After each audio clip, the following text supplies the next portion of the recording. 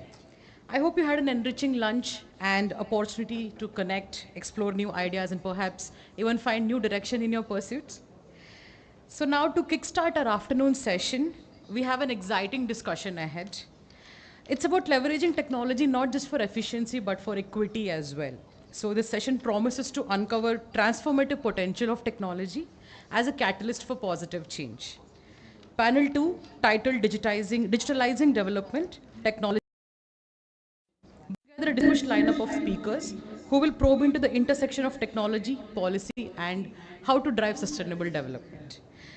We are honored to have with us Mr. Osama Manzar, a pioneer working at the intersection of rights, access. He's a senior Ashoka Fellow and an advisor to the Women in Digital Fund. After half a decade in journalism, he founded Digital Empowerment Foundation in 2002, working on access to rights to access, empowering communities over more than people through 2,000 plus digital centers across India. He has contributed to India's digital policy landscape, including the National Digital Literacy Mission and ISP licensing reforms. Known for his grassroots impact, he has trained over 500 women fact-checkers.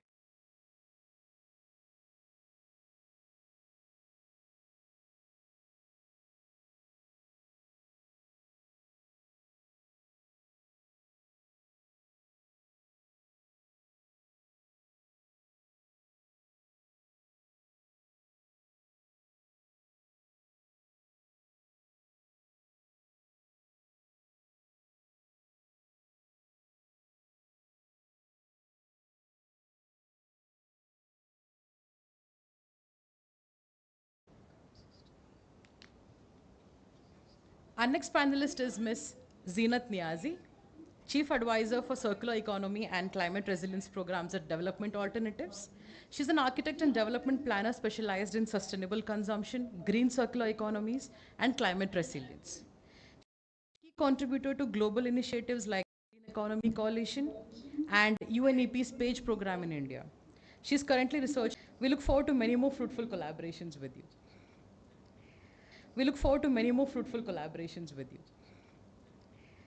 Up next, we have Mr. R. Madhan, serves as the director of the Indo-German Science and Technology Center, where he has been instrumental in fostering Indo-German scientific collaboration since December 2020.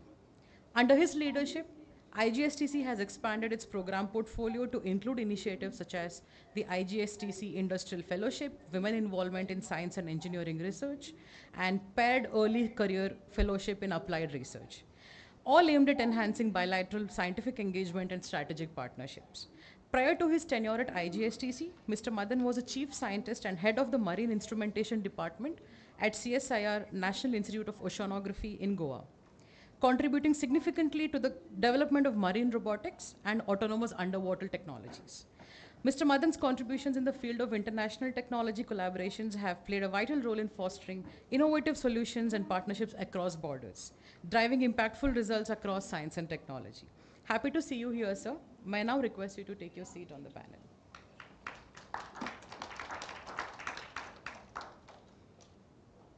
We have a next panelist, Professor Sebastian Morris, a senior professor and chair of the Center for Public Policy and Governance at Goa Institute of Management. He retired from the IIM Ahmedabad after over 25 years of teaching, research, and consultation. His principal interests are the Indian economy, infrastructure development regulation, the public sector and governance, international trade and investments, macroeconomics, and small industry. Sir, your deep insights into policy making and developmental economics are sure to provide invaluable perspectives on our theme of sustainable development through technology. We warmly welcome you, Professor Morris, and eagerly anticipate the wisdom you bring to this panel. Over to you, sir.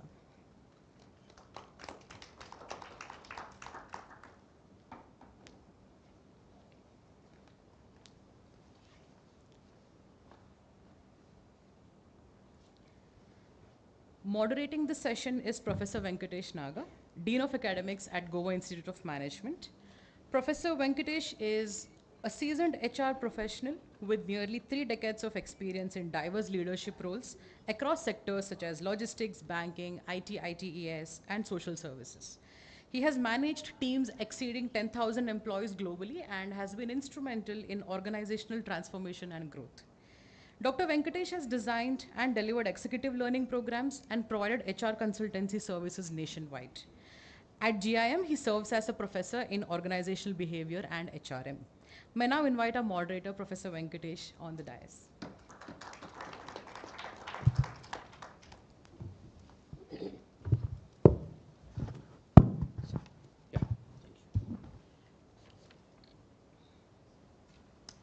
Sure. Good afternoon, all. Are we audible? Yeah, thank you. I know usually it's tough post-lunch kind of a session, but nevertheless, right, now that we have a kind of a veterans or seniors in different spaces on the panel, I'm sure all of us would be able to give you wonderful insights on different themes that we will talk about. To begin with, right, I just want to share that since morning we've been having series of conversations on critical things, but today when we talk about this particular panel would talk about what are some of the issues when we talk about digitizing development, especially from a technology and policy perspective. For the information of the audience and to the panelists, the way I thought about structuring our conversation is to divide that into 3 segments. The first segment would focus on the role of technology in development. The second segment would focus on policy changes and opportunities to enable the same. And the third one is future of digitized development. The way we would go about is in each of the segment, and I would be asking one question which you're free to extrapolate, right, based on the insights and expertise that you get. And then the only thing is, since it's a vast subject and we have multiple things to be covered in, request you to kindly limit to about 5 minutes per question. Can we start? Yeah. Okay, first let me move on to Zenith, right? Since you work in an interesting area with development alternatives, can you actually talk about what are some of the successful examples of tech-led initiatives in accelerating development, particularly in marginalized and underserved communities?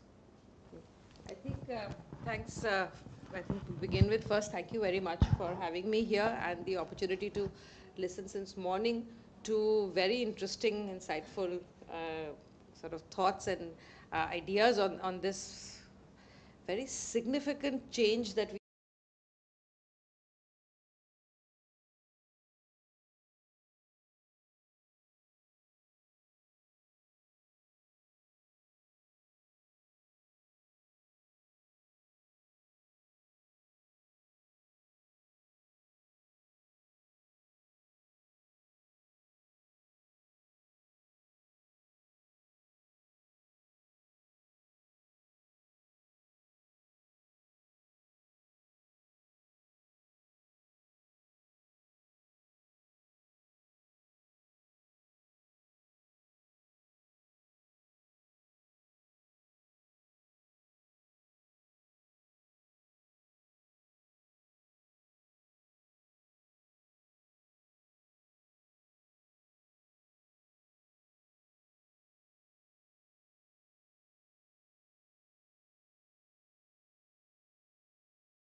Bundelkhand, and he's been a guided mentor on that. And as the radio has gone digital, its access and range has enhanced. We have learning, we have listener groups in many more places in the Bundelkhand space, to the extent we have listener groups now of people who've gone out of Bundelkhand, sitting in Gwalior, sitting in Bombay, sitting in Delhi, some sitting in Dubai, wanting to hear the sound of their own language.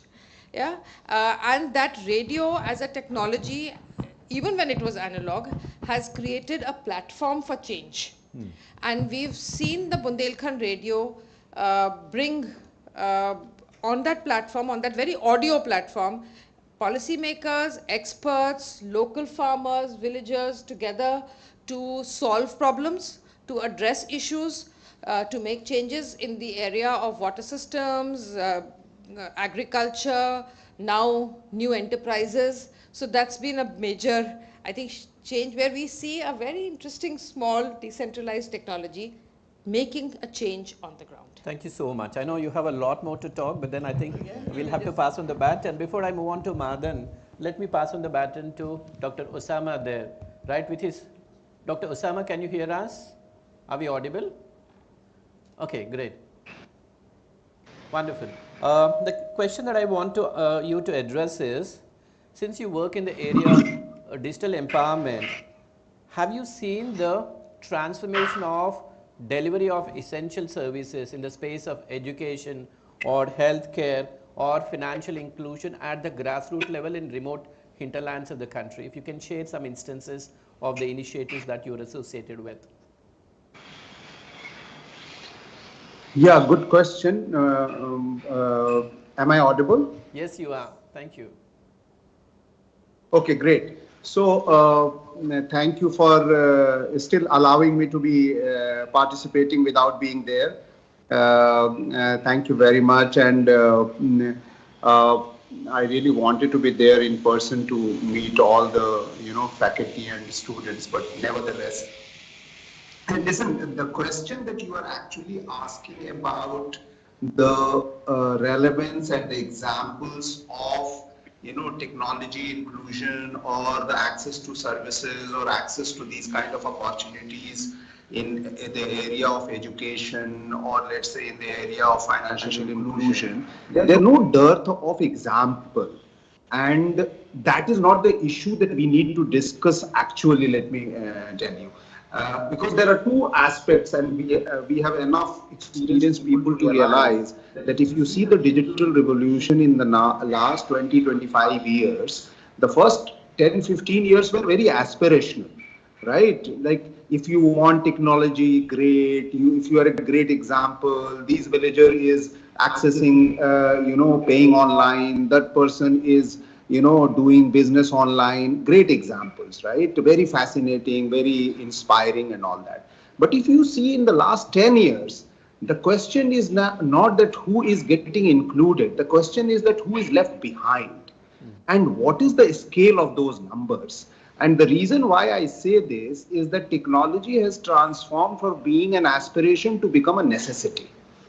It is not only by practice of few people, influential people, or the urban people, or the first technology adopters people, but also by means of policy, also by means of making it a ubiquity. So, everybody is on Facebook, so I also want to be on the Facebook. Everybody is paying payment online like UPI, then I need to also pay. That's not the issue. The issue is that if you make it necessity, that you have no option but to pay with UPI. You have no option but to access education through online. I mean, for example, day before yesterday, there was an announcement by the government of Delhi or the central government that, in Delhi, is that, you don't need to go to school because the pollution is very high, right? You can do everything online. Now, it's very easy to announce everything, do online. How many people can do online? I mean, you announced as if that everybody has got mobile, everybody has got computers, everybody has got affordability, everybody has got broadband. So what is the exclusion is the issue. So today what we need to really discuss is that when you make the services necessity, all education necessity only through online, then you need to ask how many people in the country or how many schools in the country have online options. How many people in the country have got option of giving online education or giving online examination or giving online study and so on and so forth. And that is where I would like to bring in quickly, if I may be allowed, is that there is something, a new phenomena that we keep talking about: meaningful access. We may have access, but rather than 4 danda, you have 1 danda which is buffering all the time, right? That's one problem. The second is you don't even have a connectivity. The third is, even if you can afford, you don't have connectivity, and sometimes you have connectivity but it's not working. And then the last category is, of course, there is neither connectivity nor affordability nor facility, and there is neither capacity, right? So India is actually, if you look at it on paper, is connectivity is only up to 48% or 58% users. 52% is still not connected. And then out of that, only 25% people have got meaningful access, or an access which they can transform their ability to either access for education or access for broadband or access for payment or access for services or access for any kind of that transaction that may be required. And I'll give you the exact number. India has got 1.54 billion population. Out of that, 908 million population live in rural India. In rural India, out of 900 population, almost 45% or less than 45% have been found to be users, internet users. But there is one data which is very interesting. Out of 350 million total number of people who did transaction online, the whole India, 350 million people. And why I say that number is that doing transaction online means you have a meaningful connectivity, you have an ability, you have a smartphone, you can do all kind of things. Only 122 million people were from rural India. And out of those 122 million, 49% of all transaction was done by only 6%. So you can imagine that before I give you example that what are the great examples of education online, what are the great examples of doing financial inclusion online, I can tell you that Digital Empowerment Foundation itself has got 2,000 locations where we are doing transaction. All are connected areas, doing transactions, doing education, doing delivery of services through Suchnapreneurs and all that. But that's not really my concern. My concern is that is only 2,000 locations. That covers only maybe 10 times villages, which is only 10,000 or 20,000 villages. Out of 26 estates, I can say that 26 estates are our presence. But we have 80% of those villages do not have a meaningful connectivity or somebody who can guide them for meaningful connectivity. Ye pad lo, go to this education line online. This is how you need to pay. These are the courses. Create that situation.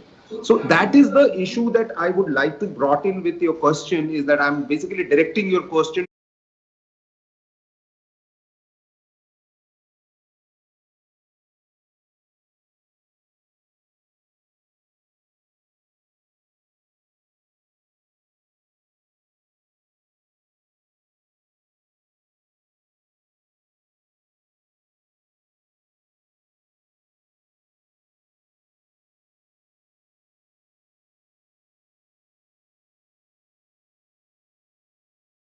Are largely meaningfully unconnected, and that is the concern that we certainly need to talk about and discuss about, and nothing better, no other better place to have this institution. Sure. Thank you so much for that interesting twist, but much needed kind of a perspective that we all need to focus on. Let me now pass on the baton to Madan. Connecting from what Dr. Osama has said, right? Can there be a Jugadu innovative tech solution, right, which can actually address to bring in the people who are excluded into the area of inclusion? Can there be some tech solutions if he has some thoughts on that. Yeah, sure. Thank you. First of all, yeah, thank you for inviting me here to the Goa Institute of Management. So I just want to bring another perspective before I answer your question. So when we talk about digital transformation and digital development, I think there is a front end and there's a back end. So what we see is front end. We see the applications, we go see things, apps working. But I think there's an important back end which India needs to really put a lot of focus on. So this is just for your understanding that there is the front end and back end. The front end is the software running, your apps running, you're getting your things done. The back end is the more difficult thing. That's the real technology which goes into your computer, goes into your mobile. That's the chip design, the chips, the AI chips, and the computing. Sure. So that is also a digital transformation happening at the back end. Okay. So we are talking now very clearly about the front end, the application part of it. And when we say computing, it's cloud computing, it's quantum computing, people are talking about cryogenic computing. So that is again a different sort of a digital transformation taking place in technology. So we are now only talking about the front end, which is what we see, which is easy to use, user-friendly stuff. But what is happening at the back end, we are pretty much, very much low at that in India overall, because we don't have our chip manufacturing. We are now getting into quantum computing, and slowly maybe into cryogenic computing, so we'll be fast in processing, because the amount of data we are talking about in digital transformation and development is huge. You need that sort of computing speeds and large amount of data. So that area I think is important that we understand. The other part you said, how do we connect? Yeah. So let me give you one or two examples, because through our center we also fund projects which help to connect. But I think we also work always towards projects on SDGs, the Sustainable Development Goals. If you look at SDG 3 and 2, both of them, one on the health and one on agriculture, both very important. You talked about 4, education and financial and health, but I think agriculture also comes in. And today no one talks about health, they talk about One Health, because it looks at human, the animals and environment together. So in that, we are talking about AI diagnostics, we are looking at telemedicine and remote diagnostics. So when you talk about remote diagnostics and telemedicine, it straight away connects rural to the urban. So that is one straight application, and that's something where most of the government funding agencies, it may be the medical research or science and technology, biotech, they are getting into funding these areas. Very, very important. The second area is agriculture. I think we are looking at, when we talk about agriculture, we are talking about sustainable agriculture, and we are talking about precision agriculture, and also controlling the growth and distribution. So let me give you an example, a very interesting startup in Bangalore, it's called Cropin. So they sit in Bangalore, they look at satellite images, just one of the inputs, and they are actually controlling agriculture in South Africa, just through satellite imagery, real time. And this is connecting a very rural place in South Africa from Bangalore. It's also they're doing it at many places in India. I'm giving you South Africa because of the distance. They're able to do that connect. They're doing it a lot within India. So this is possible. It is already happening. So this is precision agriculture. This is one of the examples in agriculture. The other thing in agriculture coming up in sustainable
going to be, a kind of pain for the so-called beneficiaries.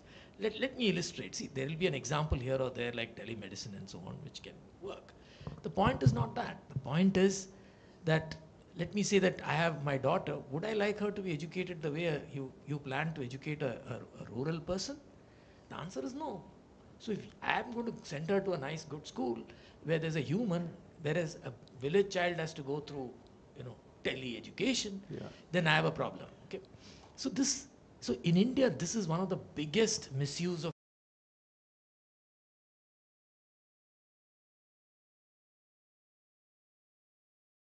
I can give. I was consulting for the Andhra government, doing their Vision 29 for Chandrababu Naidu, and we had to put together the whole report which Ernst & Young had messed up. So the point is, we were interviewing over half a day the entire education department. They had glorious targets. They will reach, certain education levels which the advanced country children have reached.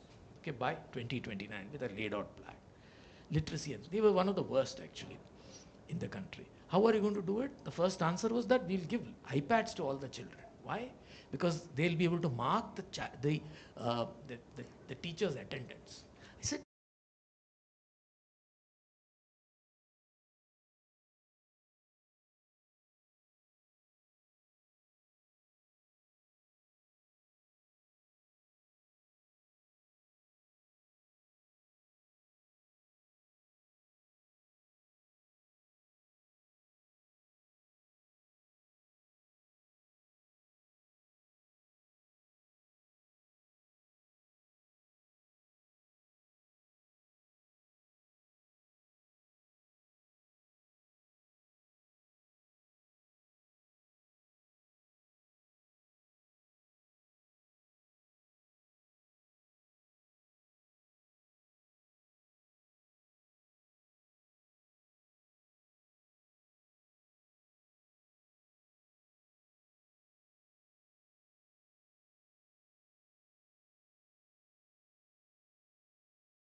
amplify.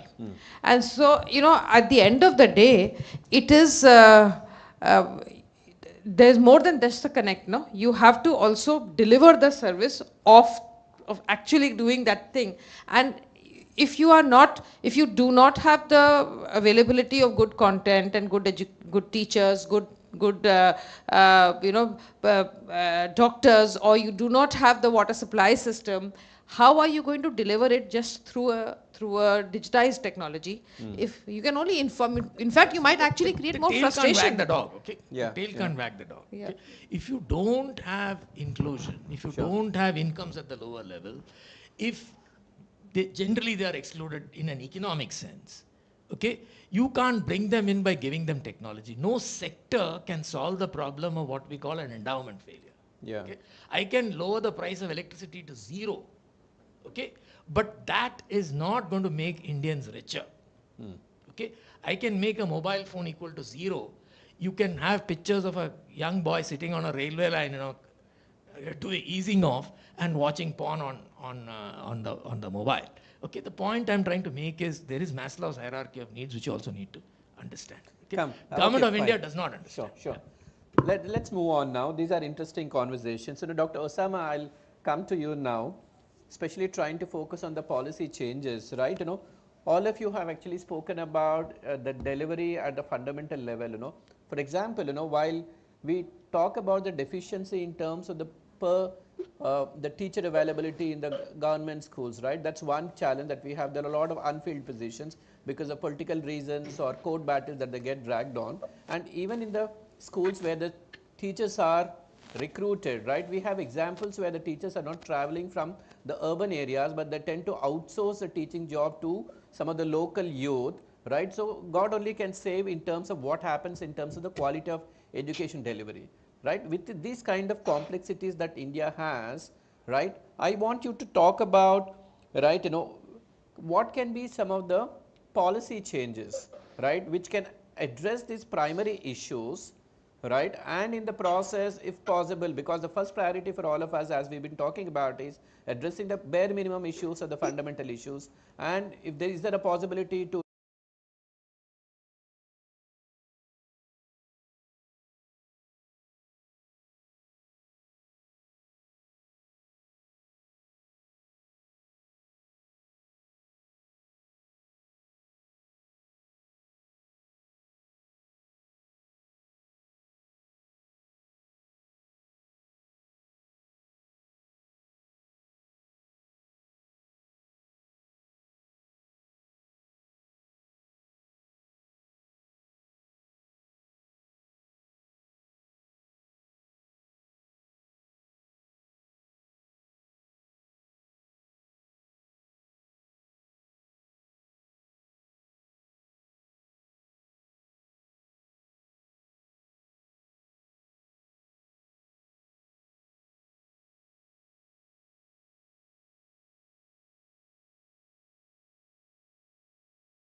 books or through just black and board on their own also.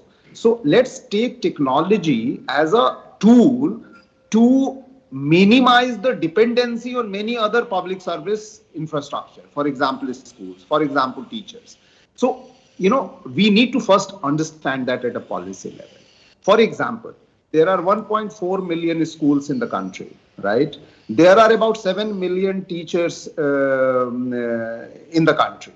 More are women, by the way. 4 million women and 3 point something million, men.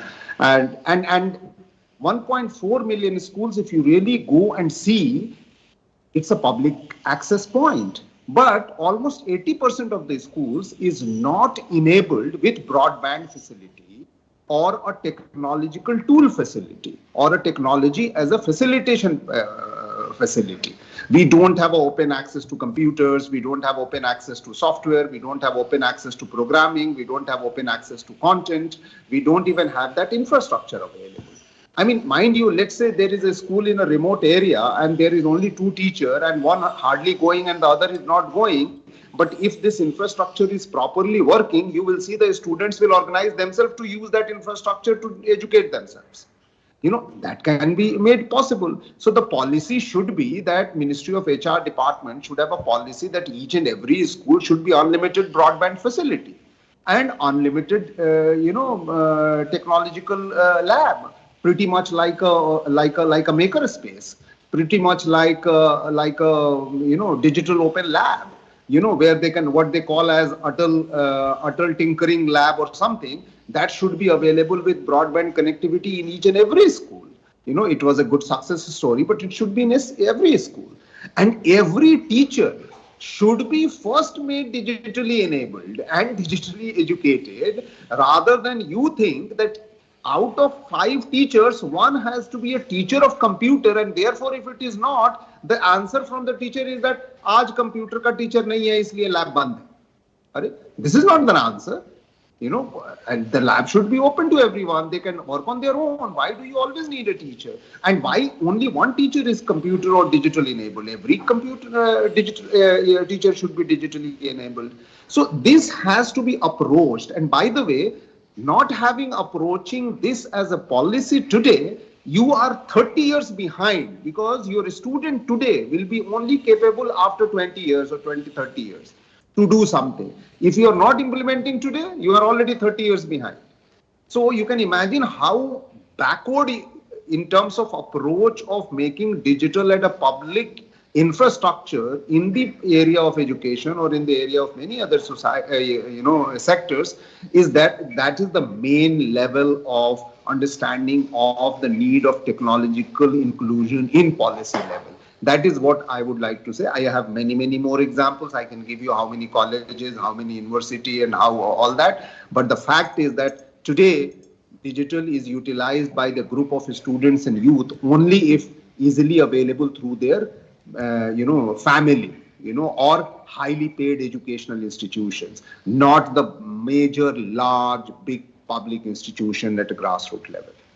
Thank you. Let me now move on to Zenith. Having spoken about the constraints around lack of proper technology at the grassroots level, how do you think from a policy perspective something can be done to ensure an equitable access? Yeah. Okay, I'm going to probably look at access not just to technology. I think what technology will enable me to access is what I am looking at, and will it enable me to access? But I think more importantly, it is enabling me to participate in governance processes or not? Am I accessing systems and processes which influence or which will inform policy? And I think one of the main spaces here that I speak about is the very conventional monitoring, evaluation, tracking systems that we have, in government. It's actually only M&E, and government only tracks what it feeds in terms of the money that it gives to a sector and the expenditure that it is happening. The outputs that it's tracking are only, I would say, 60-70% at the most. If I'm really optimistic about them, that can be tracked. Yeah. There's definitely no outcome tracking that is happening. Yeah. And here is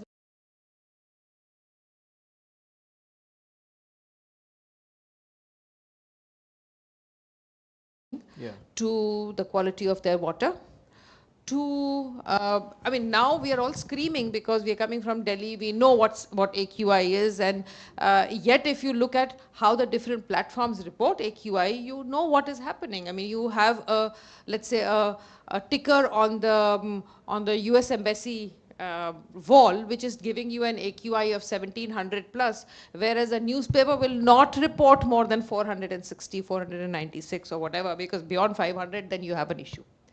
So you have and varied AQI apps will give you a different value because of the level at which they are, So, but the place from where I come in is that being able to track gives me an agency. One, it gets me engaged. One of our bigger problems, and even in the rural areas, we see this, definitely so in urban and peri-urban areas, is that as citizens, we are disengaged from what is happening around us. And so if we are disengaged from what is happening around us, we are not participating, and we are not calling out our government systems and their accountability. We are not participating in the processes. So that's where I feel number one, can I be more engaged if I'm using? How can I'm sitting in a middle class colony, I can probably be engaged, but how can I, as a lady who works as domestic help, lives in a slum, be more engaged? How can I, who's a woman in the farm outside of Delhi, maybe in the village in Agra somewhere, getting engaged, or in Jhansi somewhere, as a young person, how can I connect? And I think that is a process that really must be something that you're doing. And then how do I get once I get engaged, once I'm participating in that process, am I able to, is my information, is my concern an input to informing better policy? And do I know that it's coming back?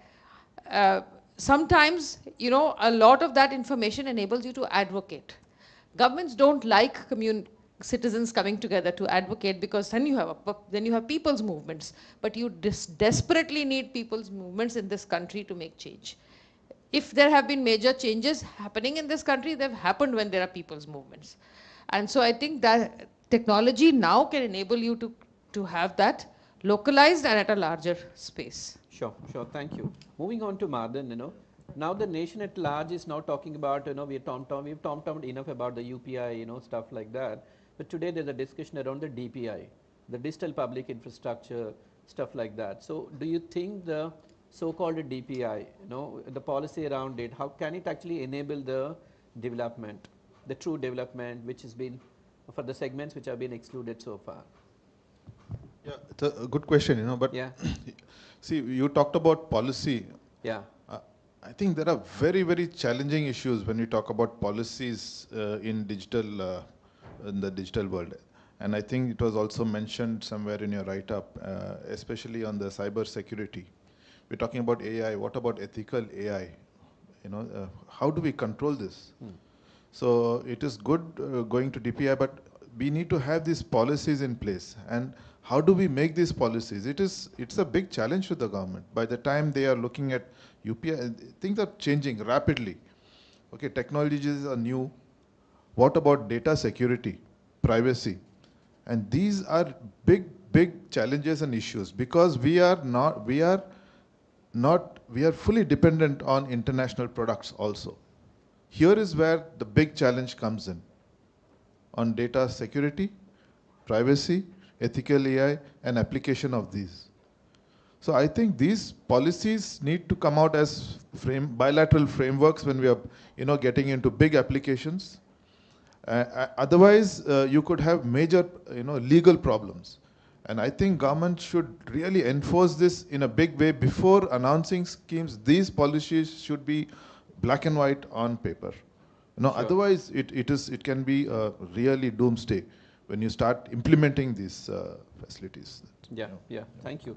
Moving on to Professor Morris, right? India as a nation, of course, has spoken about something called as the localization of data and stuff like that, but that was partly, doesn't really touch about the element of, digital development or deployment at large and the grassroots level challenges.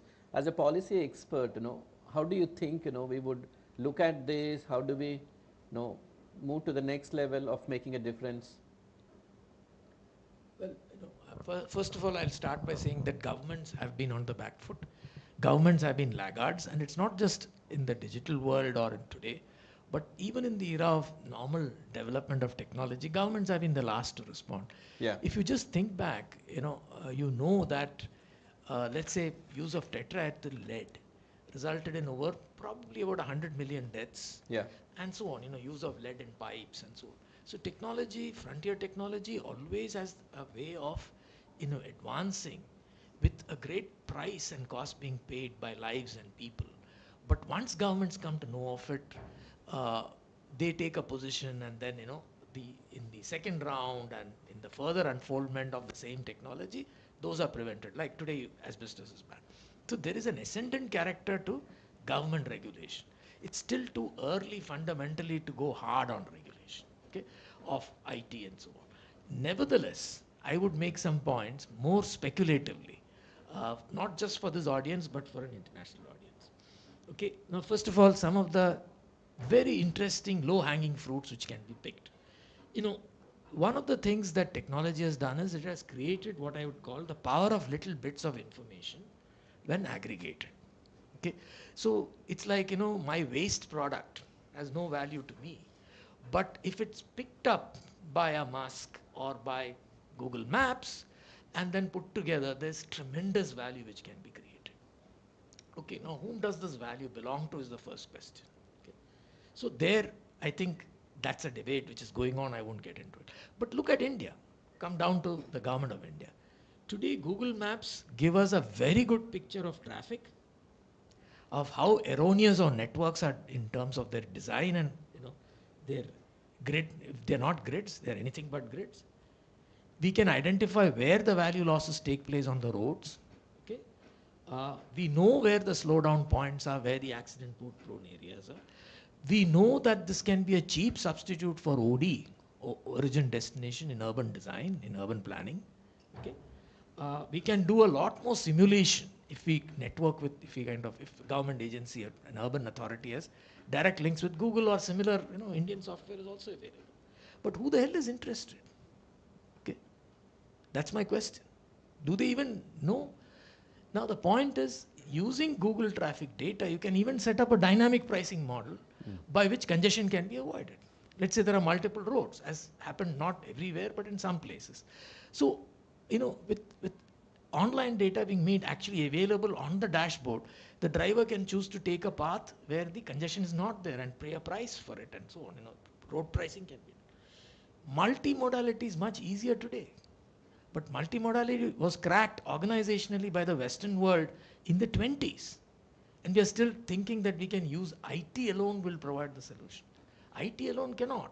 All organizations involved need to come together on a desk and discuss. Okay, you know, so I had an experience where people thought that just multimodality is common ticketing at the highest level in government. Okay, so there are many such issues. Let me go on to a few more. You know, trading platforms, and this goes beyond India. So if you look at trading platforms, you know, Amazon, the Baidus of the world are designed to win. It's not because Amazon had a great leader. Okay? That only explains why Amazon won and maybe a Jungli.com did not, which sold its assets to Amazon. Okay? So that's all. But that an Amazon or an Amazon-like entity had to emerge is clear enough based on the network economies. That means the consumer side scale and scope. So what Amazon is doing, and I can't explain it, is to actually create a new form of markets, okay, where pancaking across multiple disciplines can take place. Okay, now with a touch and feel investments which Amazon might do in the form of large neutral halls, things can go further. But what should be the regulation? Okay, this is something which the world needs to think about. So the first regulation that needs to come is separation of the network from the trade. So an Amazon should not be allowed to trade on its own network. Or it gets out of the network. And should these become publicly owned assets once they are matured? These are important questions. Okay. Now let's go on to another issue, you know, where let's say the digital has actually created something new. These are what we call created markets. So in electricity today, there are markets. These markets could not have existed without IT. Okay. So they are created markets. Similarly, in gas networks, gas business, pipeline business, and so on, where the gas is traded over pipelines, there are markets which can be created, and they can be made much richer. Similarly, there are markets, for instance, in digital bandwidth. Okay? Now, how do you enable these markets? How do you do this? Now, yes, in this area, Government of India is kind of moving a little bit. You know, the CERC has announced some consultation papers and so on, but something like 15 years have passed before they should have. You're going to go massively into green without having a proper electricity market. Okay? So the prices will not be discovered. There's so much of green capacity in solar which is going to go waste, okay? Because the market is not ready. Okay? Now let's go on to something else. You know, the span of observability and the quickness with which you can observe and aggregate and analyze is what one of the major elements of digital technology. I already told you that feedback of the same can result in traffic planning and traffic management. Okay? But this has enormous scope for, you know, improving governance, especially in India, provided the willingness is there. Take, for instance, mining. Okay? Goa the last report, which ended up banning mining, said that something like 40 to 45% of the ore that was extracted was completely illegal. Okay, right? Because you have a contract which for the government becomes unobserved. That means that the whole contract is based on, if you can extract only up to this much. If you extract that much per ton, you pay me this much royalty, this much fee. They under it. They'll extract much more. Nobody is there to observe. All you need to do is lower level bribes, and this happens. But today, it's not possible if you're serious, because you can use satellite imagery and other forms to actually identify the overburden and the earth which has been taken out. Are they interested in? We talked to them. We said that the contract should be based not on these kind of things. There should be overriding clauses of this kind. Nobody's interested. Okay. So the point I'm trying to make is technology just improves, does provide scope for improvement. But what I first talked about, and I'd like to come back to that, there's a huge amount of unwarranted hopes which are being raised on technology. Okay. For instance, in education. Professor Morris, just park in there. Yeah. So education is one. See, when the good is an experience good and quality is deeply involved, okay, and you can't ex ante measure the quality. Only by experiencing it can you measure the quality. If that is the good, then if because of that, people had been denied, by throwing IT, you're not going to solve that. That's all I'm saying. Sure. Dr. Osama, coming back to you, I'll now move on to the last segment, the future. Right, so far we've spoken about multiple aspects because of legacy issues, where as a nation we've not been able to get our act together with regard to the governance and public service delivery to the citizens at large. The question that I have here is, how do we correct these issues in the future, especially to make a difference at the grassroots levels? Some thoughts or insights?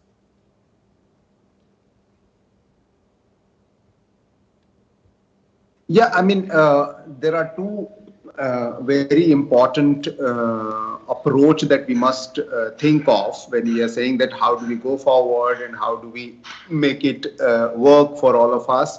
Is that, I mean, first is that there is no doubt that technology is a necessity, it is required, it makes us efficient and all those things, right? But having said that, it is very important that we do not create technology as an exclusionary approach. That's very important. We should not say and we do that technology is the only way to highway and there is no other way to highway, right? That's number one. It's very important in a democratic country, where the large mass lives in far away from technological access, far away from technological affordability, far away from technological infrastructure. And the second approach is that build technology, what you call as digital public infrastructure in a very cohesive manner, in a very empathetic manner. That's very, very important. The third is realization that, very importantly, you can deliver services only through public infrastructure and through public access points. You cannot aspire to make everybody digital, everybody digitally enabled, everybody digitally inclusive. That's not even it's something like even till today not everybody has got radio, not everybody has got TV, not everybody has got roads, not everybody has got electricity. But the point is that I should not be miserable without electricity. I should not be miserable without road. I should not be miserable without school. I should not be miserable. And when it is, it becomes miserable when you say that it is individual necessity. That's not should be. It should be everything should be available on a walking distance, on a doorstep, as a public access, public infrastructure and public infrastructure to enable you to access each and everything that you want, whether you want to access finance, whether you want to access knowledge, whether you want to access information, whether you want to access education, whether you want to access market, whether you want to access finance, whether you want to access, to contribute, and not only just as a consumer. This is what the most important part in India, and we are not far away. We are not too far to adopt this approach because we still have 50% population to go, and we still there is no reason we need to be exclusionary.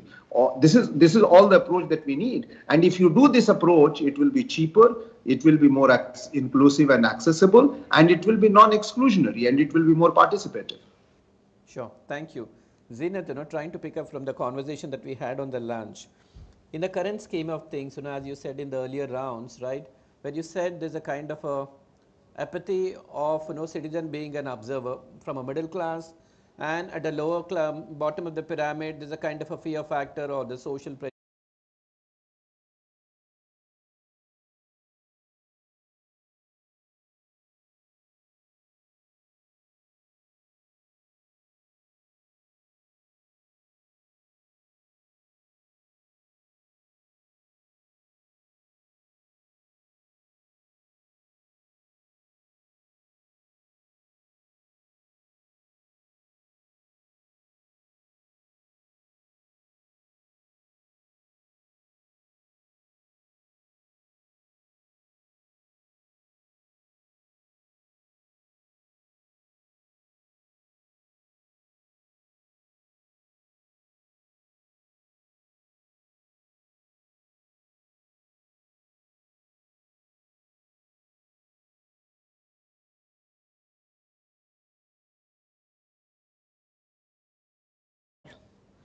We are not a country one large, and therefore co-creation and knowledge development, shared understanding will also have to happen localized within smaller systems, and maybe and technology can connect that. So we can learn, I can learn from a group that is somewhere else, but I have to have my own group to co-create and co-share.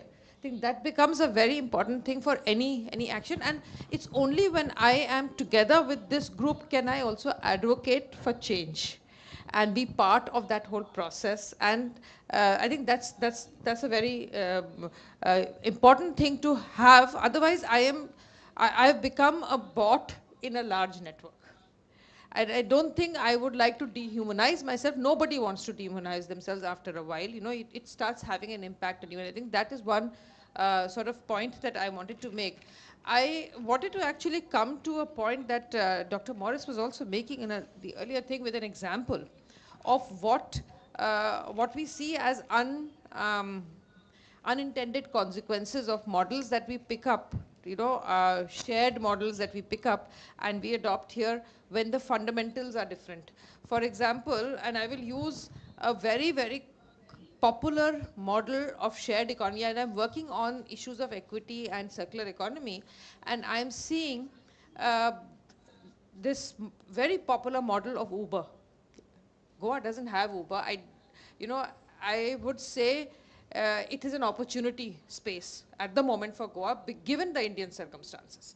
A shared economy model that was designed with an intention of sharing physical assets so that you are able to have an unused asset go out and earn income would also provide you with a possibility of using less resources. So less metal, less car on the road, but in a context. So contextual significance is in a context where there is no public transport system.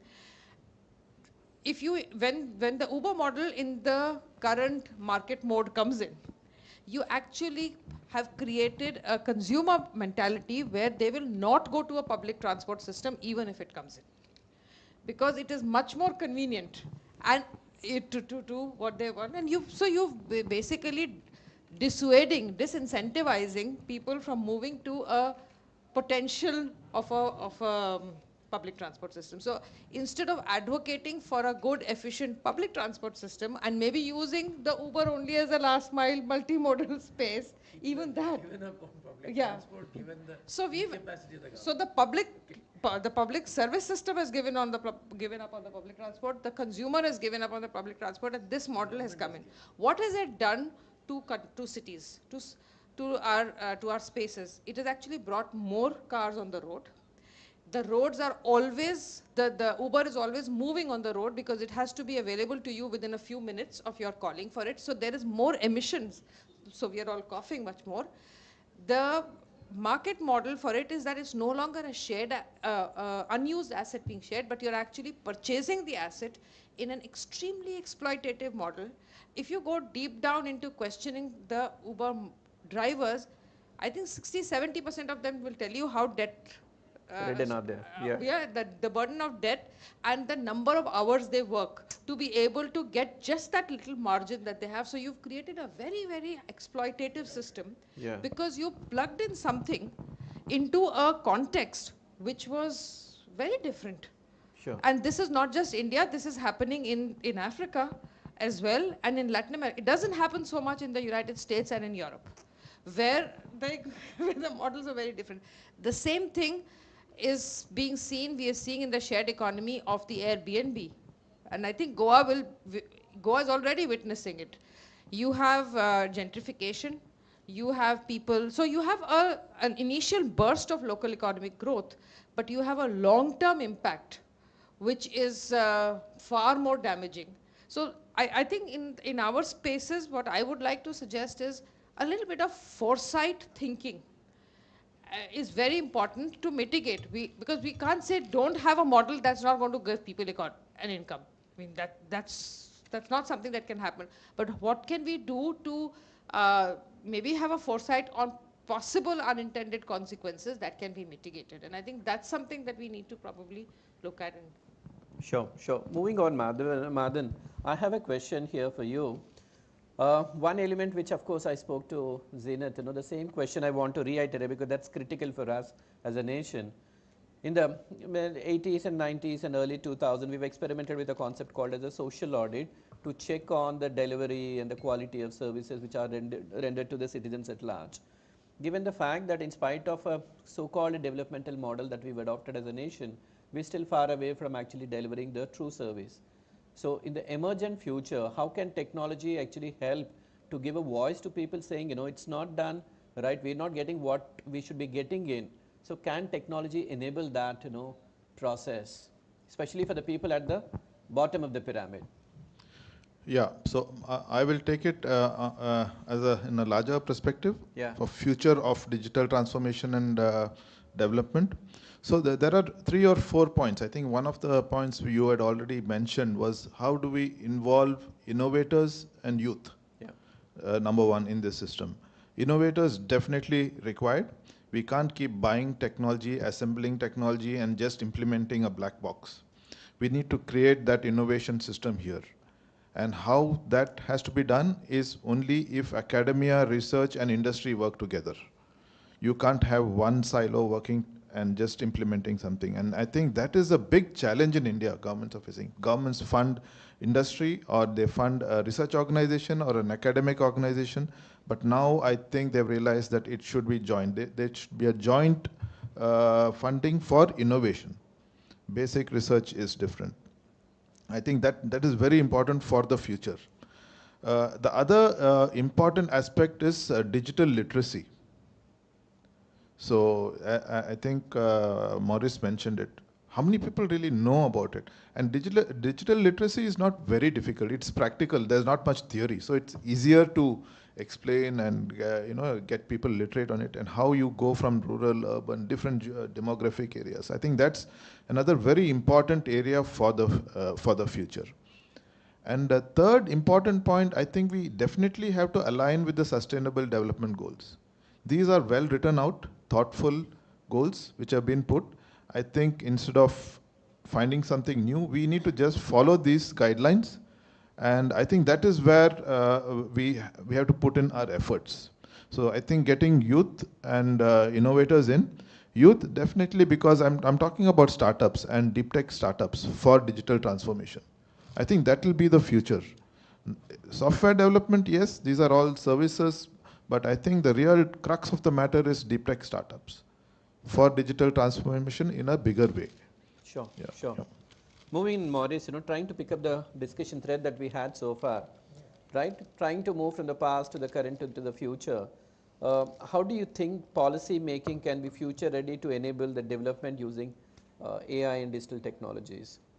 For the kind of misses that we made in the past, can we correct those mistakes as a nation and then make them better?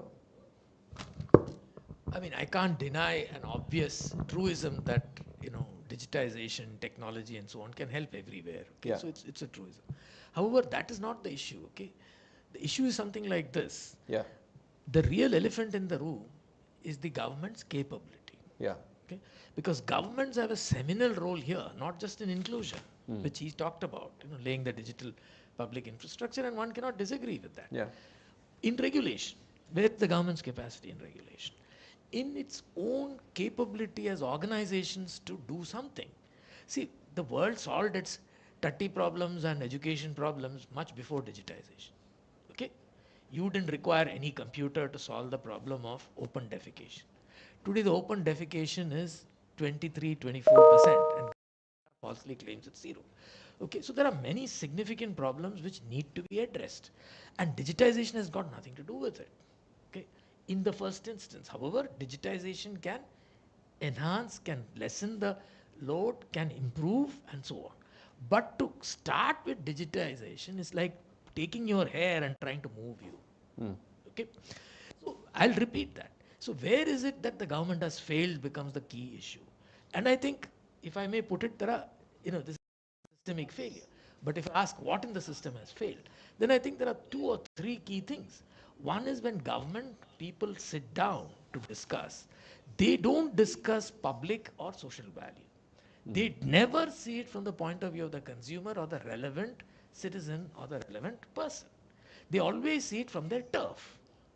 I am in charge of roads. Are you going to violate my authority? By building a bridge over it or whatever. So turf is the only consideration, not public value, not social value. As a result, they are never ever going to come out with solutions which can really help the people. Okay? Digitization or no digitization. Okay? So hence, most of the public services have failed in India, and therefore there is a hope and hype. Okay?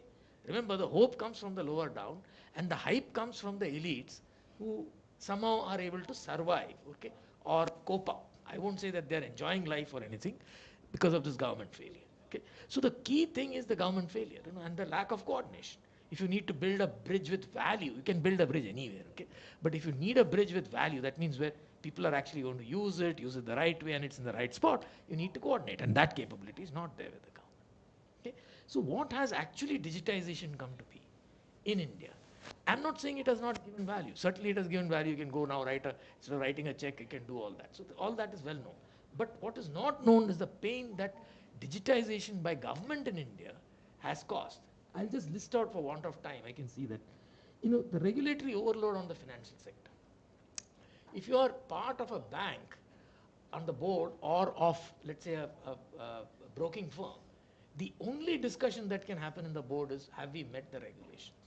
Okay, and there are regulations which go down to, has the board seriously gone through a list of 20,000, transactions which have been marked as financially, vulnerable and so on. Okay, the compulsory, I'll give you just examples. One is financial sector. Just talk to any financial sector. Yeah, we'll have to wrap it up in the next 3 minutes. Yeah. 1 minute. The compulsory registration of transactions of procurement for all MSMEs on a government site. Okay, so if you're going to buy from an MSME, go register on the government site, which is a bulky, useless, buggy site. Okay, overreach and violation of privacy. Look at what they did with, your Aadhaar. Absolutely shameful. They first said it was only an identity, it will not be used. It will be used by each individual organization for each purpose separately. Now they ask you to link up. Okay, and much more. Much of our Aadhaar is in the public domain, and the government was the cause of it. Government data is what leaks out fastest. Okay. Then government sites, look at government sites. Okay, functionality is very weak, not robust, failure prone, and the price and the cost of accessing through those terrible government sites bears on the citizen. They are not audited. They don't have an. So when we did a study of their access to the handicapped, we found that forget the access to the handicapped, even the well-capped people can't access it. Right. Okay? Now, imposed paperlessness, as tokenism. Yeah. For instance, there is what is it called? IT. Yeah. You can't deal with the IT anymore face to face. It has to be faceless. Yeah. For us, it's not a bad thing, okay? But if you have had a problem, you can never get it sorted out because you can't sit and explain. Okay? Right? So it has to be faceless. Form downloading is not the answer to government websites. Let's understand that. Okay? But here, the government is not unique. Even some of the large companies have made this facelessness, IVRS, to torture people. Yeah. So there needs to be regulation, where, when you have an offset problem, that means a problem which is not defined in the algo, you get a quick reference to a human who can understand it, without having to go through pages and pages and, all that. Then there are junk sites. I know, we can go on, but then we'll So, have to put a hard so now, stop there. so Yeah, my we're point running is, out yeah, of time. so government is a key failure in the Indian system, is what I'm saying. Sure. Maybe one quick question from the audience. We have time just for one small question, if anyone would want to. Otherwise, we can take the questions in the tea break. Let me just I know it's a very, very complex subject, right? We've touched on multiple shades, right? We've realized that as a nation, what we've done leaves a lot to be desired for. Technology is one tool, but then unless we sort out our fundamental issues, right, we're not going to head anywhere. So it calls for a kind of a radical rethink in the way public policy and governance have to be thought about and be designed and administered in this country. So on that note, we'll wrap up. Abhinaya, on to you. Thank you very much, sir. Yeah. Thank you to our esteemed panelists for such a thought-provoking discussion. We're grateful for your illuminating contributions to our theme. May now request Professor Srirupa to felicitate the panel members.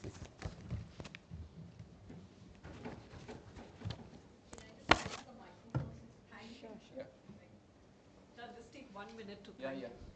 Thank you, Mr.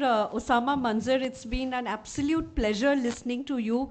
And thank you really so much for accommodating our request. I know you're in much pain and we wish you a very speedy recovery. And we really hope to host you on campus. It's been a pleasure listening to you. Thank you so much. And thank you, panelists. I mean, I have a lot of questions, but of course I'll park all my questions for the team.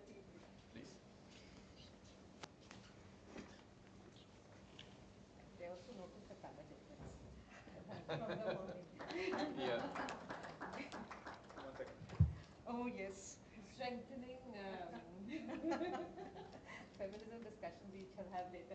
Yeah. Got it. Thank you. Thank you so much. Mr. Madhan, please come. This was not intended. The color is not.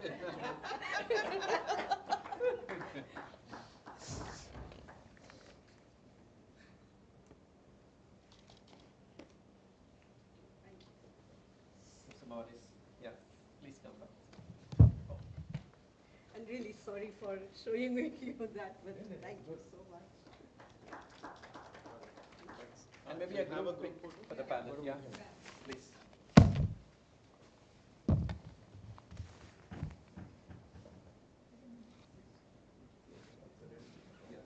Are we okay now?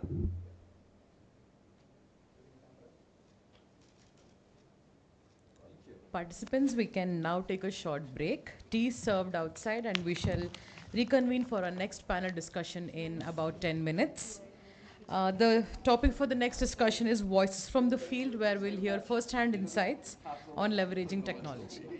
Come to our campus This could have really continued, and I really liked it.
does the other side of the stakeholder react to it, and that's where we set this panel, and the idea of this panel revolves around that idea.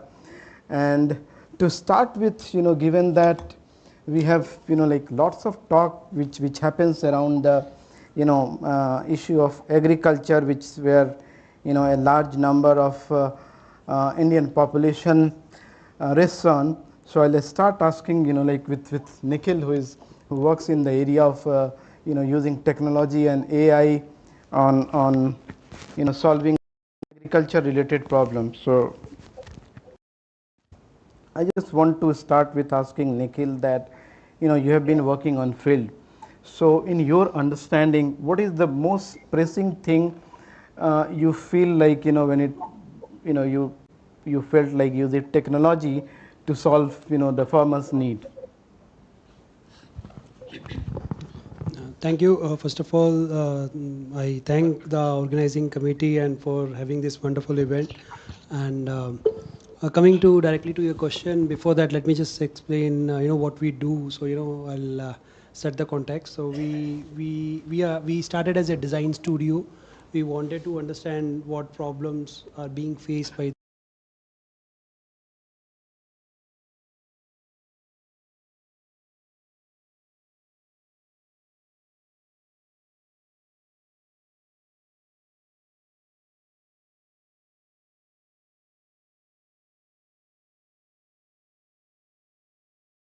and complete solution. And so we ended up in a horticulture domain. Horticulture is a science where we grow fruits and vegetables. So what we do is we go to the fields, find out what is required, and then we start develop the product around that problem. So we never call ourselves as a technology company. We always wanted to be a product company, a solution company, where we could build solutions for the problems. And the technology could be anything. We use mechanical engineering as well, and wherever it is required, we use artificial intelligence as well. So I would say technology alone does not have any value without a context or without in the shape of a product. If I talk about any problem, if we have to solve it, we have to first of all we have to make sure that it is desired. Sometimes what happens is if we just start focusing on the technology, then we come up with a top down approach where we have this technology and we try to force fit the solution into any problem. But when we start from the bottom up, so when we know what is the problem, that desirability, and then second part comes the feasibility, whether the technology is available today or not. And third part, which is the most important part, which will answer your question, is if it is making unit economics, it is economically, if it is making sense to the farmer, no matter what is the technology they will adopt. And that is the biggest impact which can be created in the farmer's life. I mean, you talk about our sustainable development goals also. If you are directly adding, profit to the farms per acreage, that is the biggest impact which can be created in the farm. I'll just give you an example. BT cotton. BT cotton was in less than 5 years. More than 90% farms were having this. And 5 years looked like a very long time, but in a sector in agriculture, when it was introduced, just that it solved a very big problem of farmers of harvesting, and then the problem of many diseases. So it picked up so well because the unit economics was so strong, it pulled everything. So I would not focus anything on the technology. It is more on unit economics. If it is making sense, people will adopt. Thank you very much, Nitin. Sir. And like moving forward to the same question to Arun, because health is one of the pressing question and issues we have. So how do you see, like you have been leveraging technology in terms of the transformation or the changes your organization is bringing in terms of delivery of the solution and helping the masses? All right. Can you hear me? Yes. Okay, thank you. First of all, I apologize. I supposed to be was there, but my ISO 13485 audit have come, and I couldn't make it. But yes, hi everyone. This is Arun, founder of Janitri, a Bangalore-based company focused on pregnancy, labor, and newborn monitoring devices and software. So let me start from beginning, like how these tech can really help specifically in making these impact, considering our challenges in developing world specifically. So I'll talk about from my perspective health, specifically the domain which we are working on, pregnancy and newborn care. So still, if you look at the mortality rate, infant mortality rate, still it is very high comparatively. And when I spent a lot of time in the field with 100 plus hospitals, like gynecologist, pediatrician, neonatologist, A&M, ASHA worker, and a couple of other stakeholders, pregnant women and all. There is a lack of healthcare professional in comparison to the number of deliveries which we are doing. I'm almost 3 crore deliveries per year. We only have 50,000 gynecologists. So there is a huge mismatch. So what exactly can solve that problem of providing the quality monitoring and making sure that there is a early decision making take place based on these vitals monitoring, and only the tech can solve that issue by enabling that tech with the existing stakeholder. So this is what happened.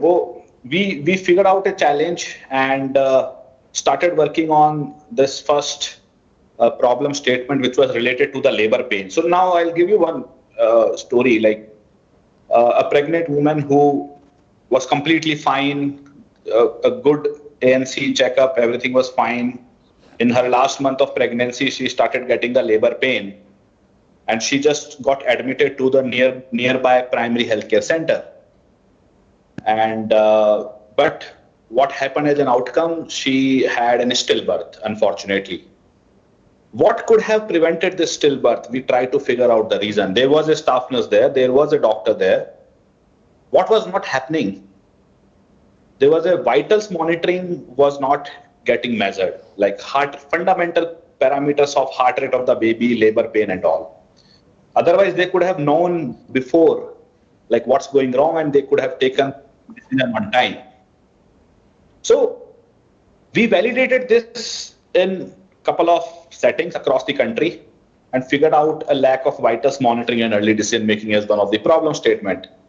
We have developed the tech, deployed in 600 plus hospitals now, and we can proudly say that simple solution, the vitals monitoring are happening, it automatically gives the alert, and based on these alerts, these healthcare professionals are able to take the decision on timely, and they're able to prevent any kind of a mortalities and morbidities. And these are all same healthcare professional who was working before also, and the same healthcare professional who is also working now. It's just that we have enabled them with the tech. And you can see that we are able to prevent any kind of a complication, mortalities and morbidities during labor. So this is how a tech can play a role, and specifically creating the impact while doing the sustainable business ultimately. And that is what we are also doing, and definitely considering the end user in your mind while you develop tech is the critical key factor. You just cannot develop while sitting in an AC office. So you have to definitely consider who is going to be your user, who is going to be your customer, and who is going to be the decision maker of your particular technology and the product. So yeah, this is how I could see that definitely tech can help overall in creating the impact, whether it is healthcare or agriculture. And healthcare, definitely, it's definitely impacting a lot because there is a skill issue and there is a manpower issue. And I think tech can definitely bridge a gap. Mr. Arun, what you talked about is primarily from the supply side. What I'm more interested is about the end user as the stakeholder here. If you can shed some light in terms of, how the patient, kind of respond to, the changes in technology or if you say, technology is everything. Okay, stethoscope is a technology, So like that, so AI is technology. So how, when new technology is introduced to the last end user as a stakeholder, in this case, in your case, how are they responding to? That's what I'm more interested to understand. And how do you take the like feedback mechanism while improving your own delivery mechanism? So this is a very, very important and critical factor if you really want this tech to be successful, specifically in the social sector, where they have some kind of a gap in terms of using new gadgets or their education, or they have never used it. So for example, in our case, our end user in the hospital setting is a staff nurse or A&M. They have to use our solution on the mother. So it's not the mother, it's a staff nurse is our user. So they have to use that solution on the mother during the labor, and then they have to take decision. So that's what I was telling, that what we have done when we were actually developing the product itself, we made sure that these couple of staff nurses and A&M also became the part of our product development journey. Because if you just sitting in an office, don't do the proper user experience, user research, and just develop the product from the technology angle, I'm sure it's definitely going to be failure. So even during the product development journey, we have involved these stakeholders from top to bottom. That is one. But yeah, you really cannot achieve 100% in first phase. So then you have to deploy. So you can deploy those couple of prototyping. We have done that. And even now at the large scale, where we have a customer success team across the country, they interact with these stakeholders, specifically staff nurse, gynecologist and all, and they take those continuous feedback on the product. And that innovation is the only key which goes back again in the R&D, and then the updated or upgraded product goes into the market. Yeah, so that's a very, very important key factor in terms of a technology survival, I would say that. If we don't continuously keep taking these feedback from the end user, and if we don't include that in the R&D journey, we will never survive. Thank you, Arun. We'll come back to you about the, experiences in terms of, when we are handling patient, how are they, how they see the technology and all of these newer things coming to them. But, before that, I would like to, Ms. Priya to respond. So, Ms. Priya is working with Chambal Media, giving voices to the marginal section, and I would like her to kind of give us some insight on how are you using technology to give them larger voice and extending the voice. Firstly, thank you for having me here. This is my second time with GIM, and every time meeting the team and talking everything, it's very inspiring. Talking about Kabarla area, Chambal Media, and just to give a quick context, we are a team of full women team working across 4 states, which is MP, UP, Bihar, Chhattisgarh, in media dark pockets where everything you can name, caste, gender, nutrition, health, education, transportation, all the problems in the world, it will top there. In such an area we have been working.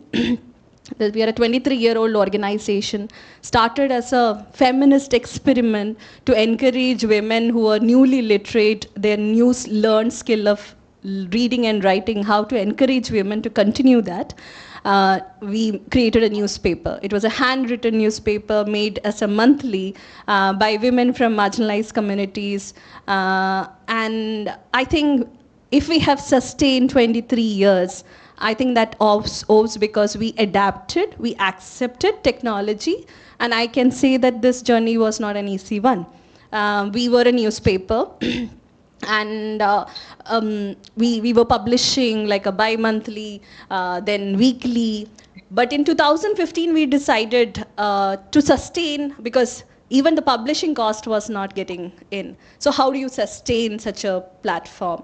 Everyone was telling, even the husbands of the wives who are our reporters, they said that ye to band hone wala hai. It was predicted that we are going to finish in few years. In 2015, when our region, Bundelkhand, was going through this transformation of digital. Everyone was in digital. Everyone was on Facebook and other platforms. A team said, we need to switch digital. And that's what we did. And imagine these were women who are going to hold mobile phones for the first time. And my colleague Meera, I remember, she told me like once when the first computer came to the office, a man came and he was teaching, and she was very curious and excited. When she touched, she was like, no, don't touch it. And she thought that if she touched it, it will be, you know, it will break or something. And then it was training team to use mobile phone. And often we imagine that it's so easy. Just give them a tablet, just give them a mobile phone. You know, it is digitization, it's like revolution. It's not that easy. You know, for a Dalit woman to hold a mobile phone against a sarpanch who will 100% or 99% be an upper caste man, and a Dalit woman is coming in front of her and asking questions, not easy questions. So that was not easy. Going to a police station and questioning and asking why an FIR is not done, that was not easy. I remember Shiv Devi, who is a Dalit single woman from this region. She told me, first time I held a mobile phone against a police officer, my hand was shivering. And the same Shiv Devi, I remember we were on a shoot, and she was explaining to me that we are going to do a story on the sand mafia. And this is a story of a woman farmer, and her land was like taken away by the sand mafia. The police was not filing an FIR. No media was covering the story because everyone will go to the mafia, get the bribe and go back. And she was explaining to me, suddenly the car stops. The driver says, gaadi aage nahi jayega. The car won't go ahead because he said the road is not fine. I said, every vehicle is going. What's your problem? We can go. And he said, no, this vehicle won't go. Because he was overhearing the story and he was so frightened and he just denied to go. And Shiv Devi told me, I was this urban woman who was like had a decade of like a mainstream corporate television background. I didn't get it. But she told me like, Priya, let's walk. He's not going. And that's exactly it. It was a fear. And then the image I saw was this Shiv Devi who was like shaking. The same person was holding her mobile phone. It was a barren land, was with a woman holding the documents of her of the land, and in the background the lorry stops, which were carrying the sand just stops. That image spoke everything. What that small box can do, that small mobile phone can do. And recently I asked her, because I told Shridevi, I keep narrating your story to many people, what happened after that? She said very casually, unko to 5 lakh mil gaya. She got like a 5 lakhs compensation. And I'm like, that's huge. Why don't we do a follow-up story? So just to say that this is not easy. And going back to the story of Khabar, how we sustained. And we understood that switching to digital was huge for us. We were able to reach more people. Literacy is definitely a problem. We wanted to reach more women. But even today, I can still say our ratings show that men watch us more than women. We'll get back to the challenges. When we talk about the challenges, we'll get back to that. But with what we were able to reach is like we were able to penetrate to more rural areas. We are now reaching 10 million people every month through our platforms. We were able to expand. And just before COVID, without the knowledge that COVID was going to happen, we were thinking internally, okay, we trained a lot of women from these regions who didn't even imagine to step out of their house to become journalists. How can we increase that also? How can we replicate that? We were in 2 states at that point of time. And we were like, we should convert our trainings into digital. How can we take it into an online platform? And we were brainstorming, and at that point, COVID happened.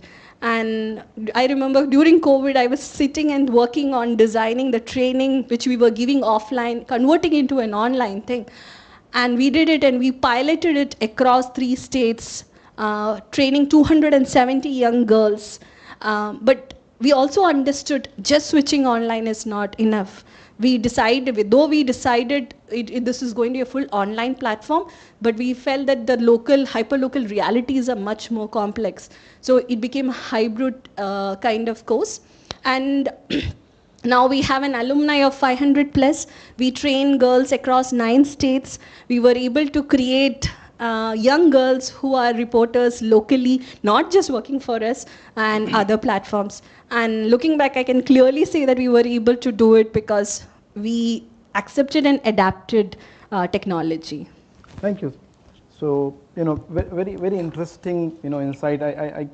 What I could see clearly that, through your organization, what you are doing basically is challenging the existing social norm.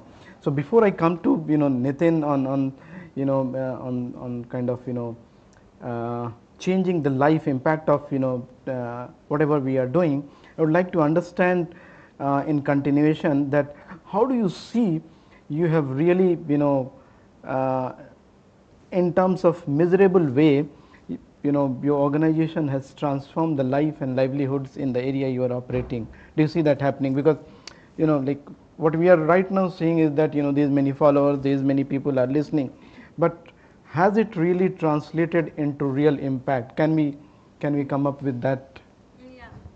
Um, And if you can give some example, that will be really, Yeah, it's not easy. Like when we, like for example, Chambal Academy is our education vertical, and when we start giving young girls their first mobile phones, introducing them to online world, it's so difficult to convince family because we're working in very interior, rural, very patriarchal spaces.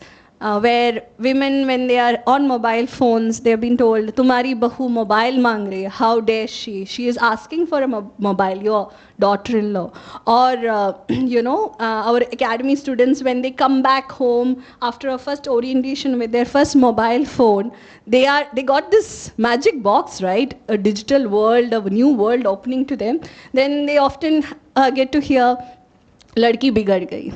And it never stops there. And we also know that the online world and the possibility of tech and digital is not that easy. It also comes with other problems. You get into Instagram, you get into Facebook, but then your online trolls, gender-based violence, all these guests also come uninvited. So it became our responsibility that we have to prepare these young girls and women to even adapt to this, the possibilities and the things. So we design digital security toolkits. We introduce them. Anything you consume, don't see that it's news. It might have a newspaper headline. It might be one of those most popular newspaper in your local, but it might not be news. How do you understand what is news, what is fake news, what is misinformation? So our course starts with these kind of things before teaching them how to be a storyteller or how to be a journalist. Our initial modules are to make them understand what is gender, what is caste, and sometimes the kind of, like you asked about impact, sometimes impact is, for us impact is not number. It is like one girl who told us that our second module was about gender and caste, and after that we were having a discussion, and a young girl told us that she was a kabaddi player and she understood why she was not selected for the state level competition because she was from a Dalit background. And when she narrated the story, I'm like, this is incredible story, and your understanding and your experience is something the world should know. And she wrote an article and it won the Ladli Award that year. So imagine like a first time storyteller, and I feel that is impact. Her story getting a voice is impact.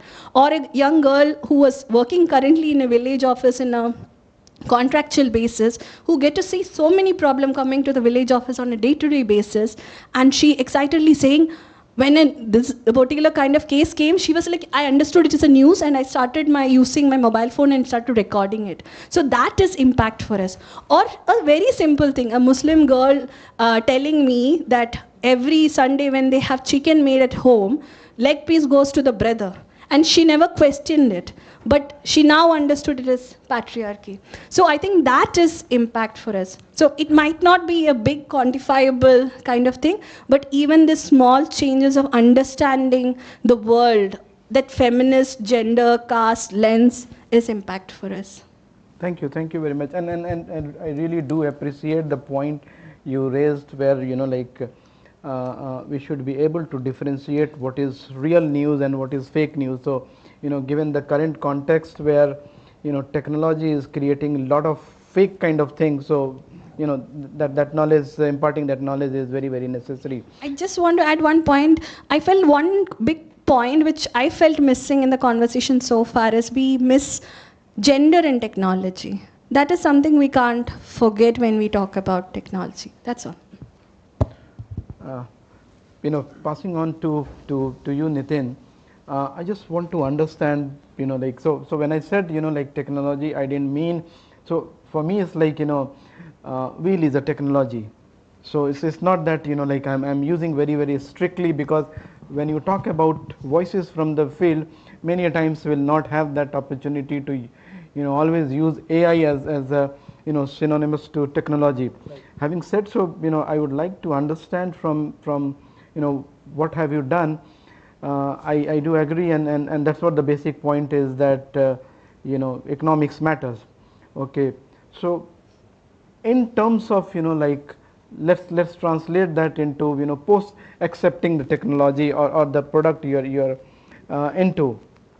How has it really changed the life and livelihood of the like, let's say community, local community, or wherever you have made that intervention? And if you can give some example, because that's the most important point would be. Yeah, sure.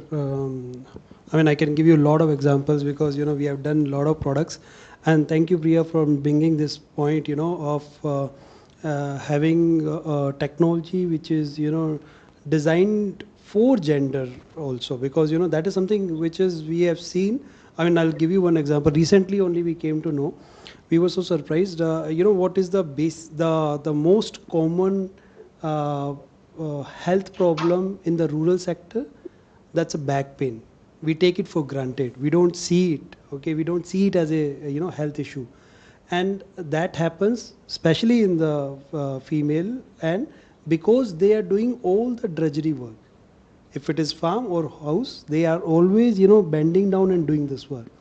We came to know about this, and I mean, a few new colleagues joined us, and they brought this point, and we designed few weeding devices, so that those ladies do not have to sit. They can do that work while standing. So all the weeding work, because these are the these are low paid jobs, and they are generally offered to the ladies in the rural community. Agree. So this is just one part I was telling you, talking about how technology has made changes in people's life. I'll give you a few examples. We have one device. It is a solar insect trap. So what it does, it attracts all the harmful insects using UV lights, and it traps them, it kills them. So you don't have to use any pesticides in your field. So but we designed it to control the insects or the pests in the field. But surprisingly, when we started selling, and from the field we came to know there was another big use, and people have started using it for monitoring. So what happens is, when they spray the pesticides in the field, let's say there is a common insect called white grab. So it goes and it attacks on sugarcane or cotton crops. So let's say in sugarcane, the white grab is going to come. So what they do is, in the farms, so generally a typical farmer will start the spray for the white grab, to control the white grab, just with the intuition. And that intuition comes when their neighbors are going to spray, because they are scared कि उनके वाले हमारे farm में ना आ जाएं. So if that guy has sprayed, so he will also spray. And there is no scientific logic behind it ki why they are doing it. So what they started doing is, they started using this device to catch those insects. Now they are not able to, they are not using as many traps in the field. Let's say 1 acre, we are saying 4 traps, but they're using only 1, just to monitor. Okay, now the grab has come, now I'll spray. So see what difference it has created. First of all, it has timed the insecticide. Now if it was not timed, so that whole insecticide will be wasted. The crop is anyways getting wasted because of all this, this is going into soil, and then it is not even going to affect when the actual attack is going to happen. Just that timing shifting has made huge change. And we also didn't know that, we are going to solve this for monitoring. We were trying to solve it for controlling. But, this is how it, and the impact is so huge. And that is what has been, kept us going in this field, working in this field, giving that inspiration. Yes, if one product is going to change so many things in that area. This is one example. So another product of ours, which is very famous, is grading sorting equipment. So we do grading sorting of fruits and vegetables based on their color, size, shape, weight, all the parameters, using all AI technology and whatnot, everything. So this year, we saw something amazing in Himachal Pradesh, so where the apples are grown. So how the apples are procured, how do they reach to you is, most of the apples which you see are being procured by the large companies who are sitting there in Himachal. There are huge, big corporates are there. They buy the apples unsorted from the farmers. They have huge machinery. The same tech coming from Europe and all bigger other countries, developed countries. So they buy the produce unsorted. They do all the grading sorting. They remove the bad ones. Even the good ones also, they have different brackets for different prices for different grade. If the good red one will fetch better price, the one which lesser color will fetch lesser price. So like this, they're different grade. So they will pay the farmer based on the grade, whatever they have brought. Now the catch is, you don't know when the whole pile is coming, and there is a huge supply coming in, right? And they will say ultimately, machine is saying this, so we have to accept it. Now the tech, right? Now remember this. This year we did an experiment. So we were also building that large machinery. So this year what we did was, we made smaller machinery, very small machine, which was which was capacity of about 1.5 ton per hour sort of capacity. So a farmer can grade sort his produce and can prepare one truck in a day, which is a decent capacity there. So we did about 30 machines in that area, and so all this area where this big pack houses are there, procurement houses are there. Now the effect was, why they were getting the material was because the buyer, let's say sitting in Goa or Gujarat or Vasi Mandi, so they were buying it from, let's say, Adani. They know what is the quality standard. So they will pack the fruit as per that quality. Now the same technology, when it was there in the hands of farmers, so they were also able to produce the same quality. They were able to grade and pack as per the market demand.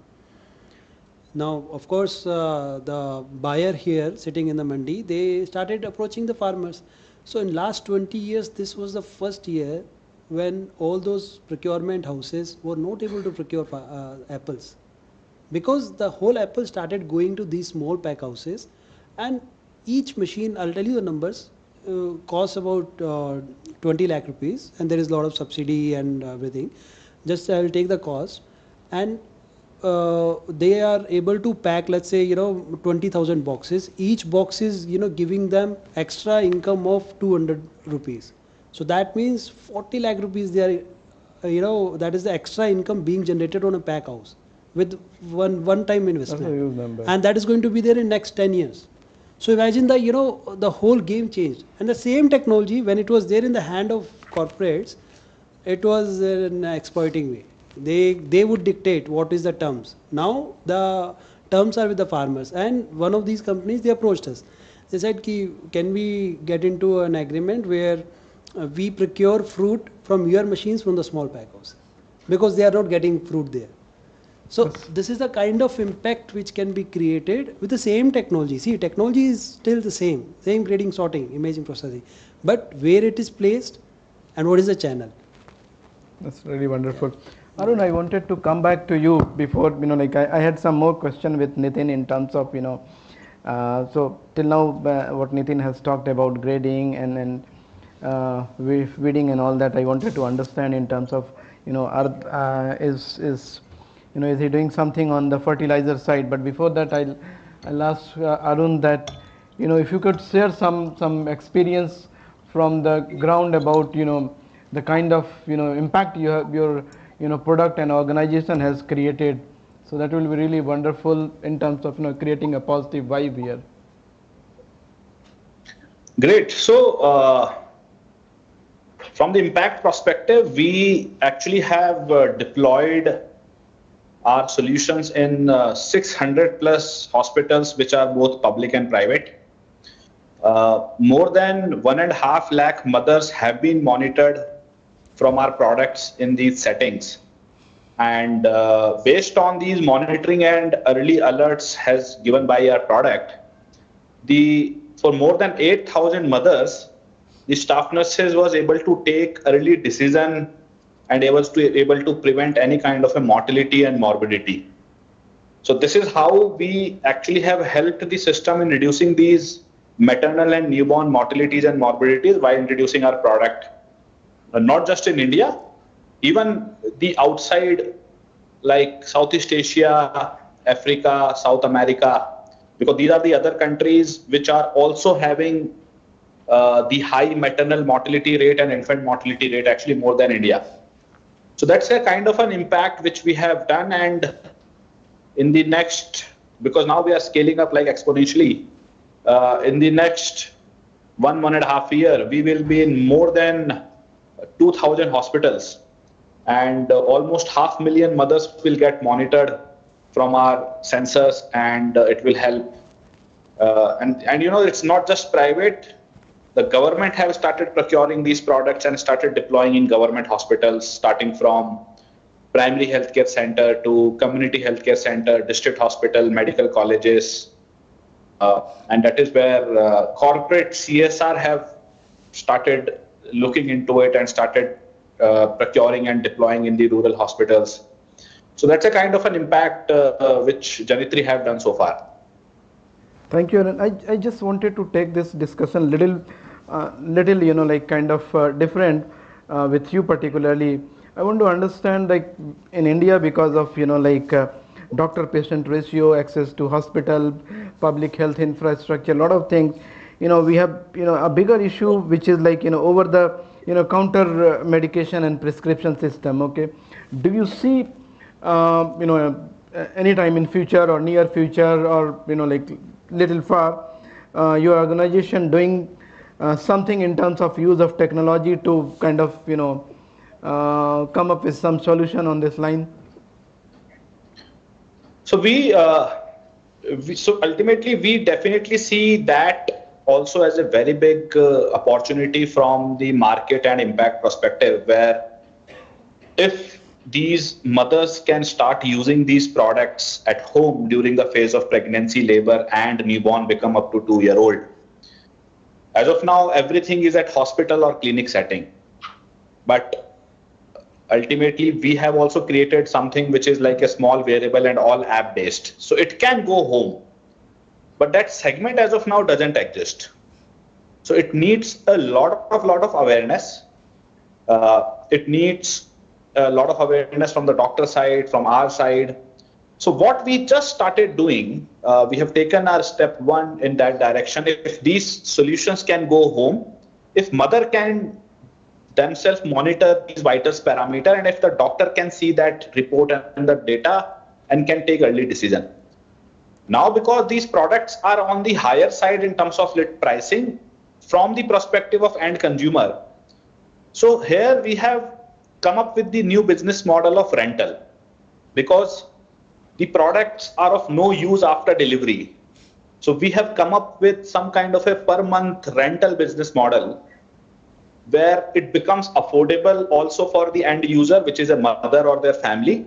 They should be able to use that, and then they should be able to give it back to us, and then we can again give it to the other patient.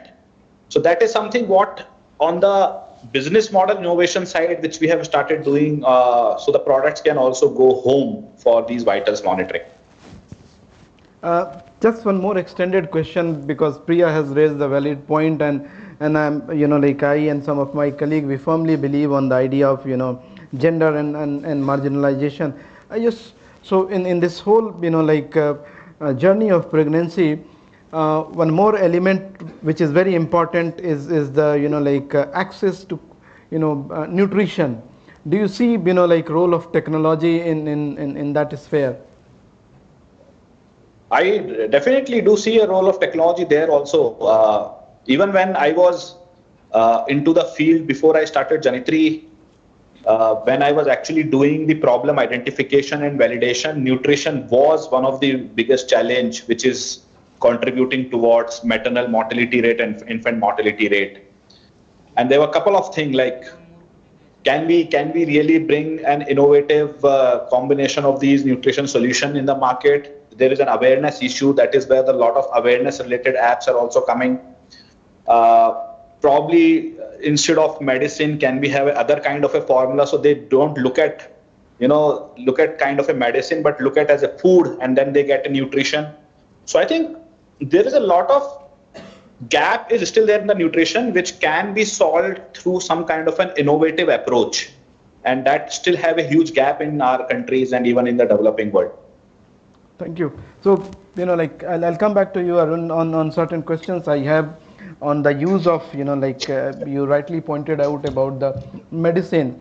So I'll come to the issue later on, but now for the time being I'll reach to Priya about so while doing this, I would like to understand two things from you. First is when you adopted technology and you must have thought something this is how it will roll out and this is what will be the end outcome. What was the kind of experience you felt like no, we didn't had thought of it? This is one. Second, how it shaped you back in terms of doing what you are doing.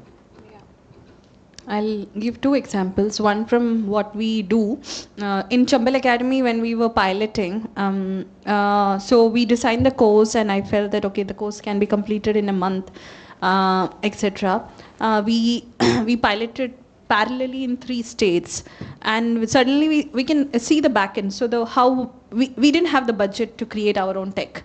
So we adapted an existing educational platform to our needs. That means every icon we have changed it to Hindi, we have changed it in such a way. And our confidence was like, initially there will be struggle, there will be hand-holding needed. So we had local coordinators who were helping students to navigate that. And what we understood is also they are smart. Like after 1 week, they know that okay, the progress button is going, it's turning red, and when it's not happening, they call up our coordinator or us and say that this is not happening. And in the back end, we were also seeing the progress of the student. And in Bihar, suddenly the students are dropping out and they are lagging in assignments, etc. And then when we understood, it was actually flood happening in Bihar. And sitting in Delhi, we were not getting to know about it because hardly any news reports were coming.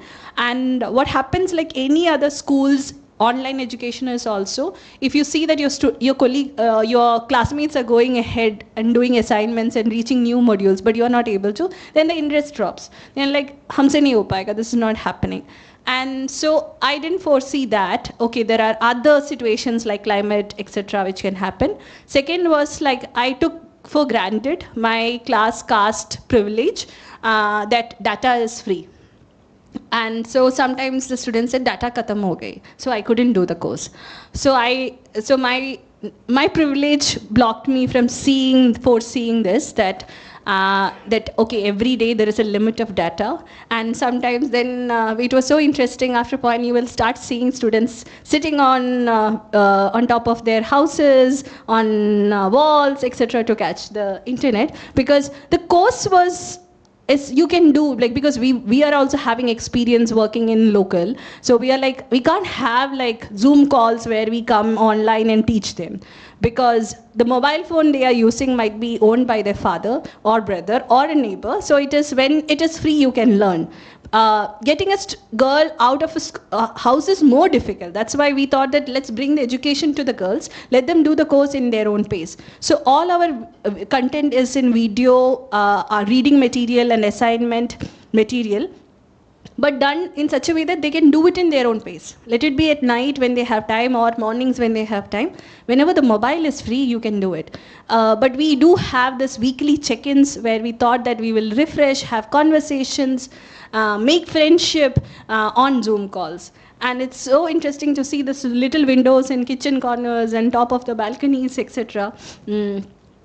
So yeah, when you do it, when you pilot and adapting something which is made for an urban audience or rural audience was a challenge.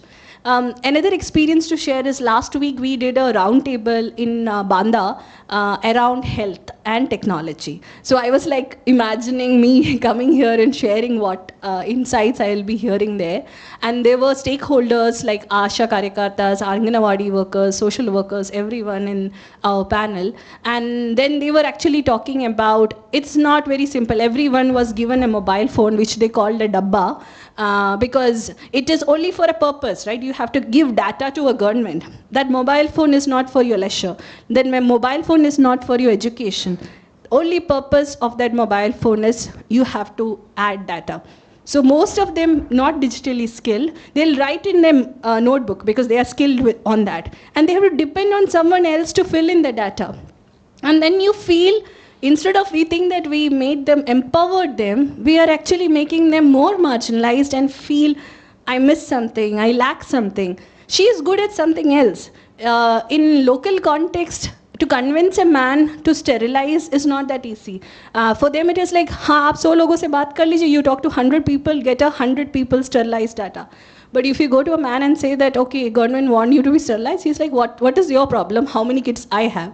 I have to feed them, not you. So she have to challenge all those and convince him finally to do that. But that time and space is never considered in our digital tech world. So these are the things I feel is like missing, or we need more conversation when we think about digitization, technology, implementation, etc. And the most interesting thing happened at that roundtable was after the panel, when it was open for questions, the first question which came was from a tribal woman who came all the way because she came to know about the roundtable. Her name is Shaguntala, and she said, I don't want technology, I want road. Because I lost 2 kids during my pregnancy because my road was flooded and I couldn't reach hospital. I came here with my 3rd child, but I want to know what you can do. And I felt that the whole conversation we had for 2 hours about technology went boom with that single question. I'm like, there are more serious issues in the world. We need tech, definitely. But like Osama was telling, we should think about in this world where everything is in your fingertip, we say everything is like, you have, even your ration you will get only if you have, digital access. Then who is excluded? Where are the women? Where are the youth? Where are the marginalized? That's something which seriously need to be spoken. I do agree with your point, and having traveled, like various part of the country and working with the, grassroots organization, I do understand what you are and what Osama is saying. Now, like moving forward, I want to understand one thing, that, whenever we are kind of on the supply side, giving side, and I'll start with Nitin on this point. We always have our own biases, okay, in terms of we feel that this is the right thing to do for the whatever, like we are into it. So how do you and your organization ensures that you don't carry those, like ultimately those biases, or rather to say with, like you allow the feedback from the local community to be incorporated in your design solution or the product you're talking about? That is something is the very core of our work what we do, and I think design thinking, in which we were trained during my masters also in product design, that is something we follow very religiously. And the first part of that activity is actually empathy. And like, leaving your bias away.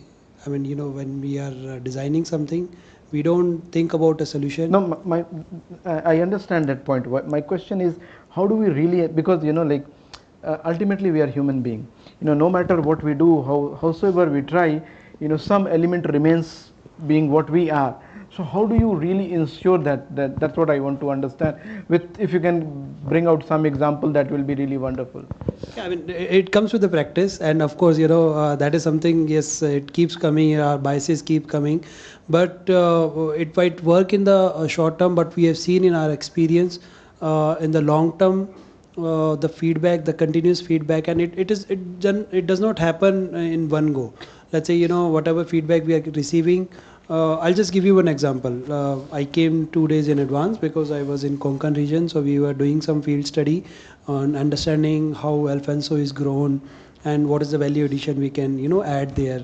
So basically what we see is there are 3 ways we can add value to we can increase the farm income. One is by increasing the yield of the farm. Same area but more yield. Second is by reducing the cost, and third is by adding the value of the same produce, but if it is high value produce. So in this way, like if you see, we started understanding, we went there, we understood what all things they are doing, and now you'll be so amazed. There are like if we meet 20 farmers, everybody will have very different perspective, the very different way of working. So the first point, when we do the empathy, which we call, we try to understand everything whatever they are saying without our biases. And then we do the synthesis of that data. At that time, we have to put those filters, very hard filters, ki maybe whatever they are saying is not right. For example, if I say the first machine which you designed was cotton harvesting machine. And I remember when we used to go to the farms, people used to say, isme FM radio bhi dal do. I mean, I'm harvesting cotton and there should be FM radio also in that machine.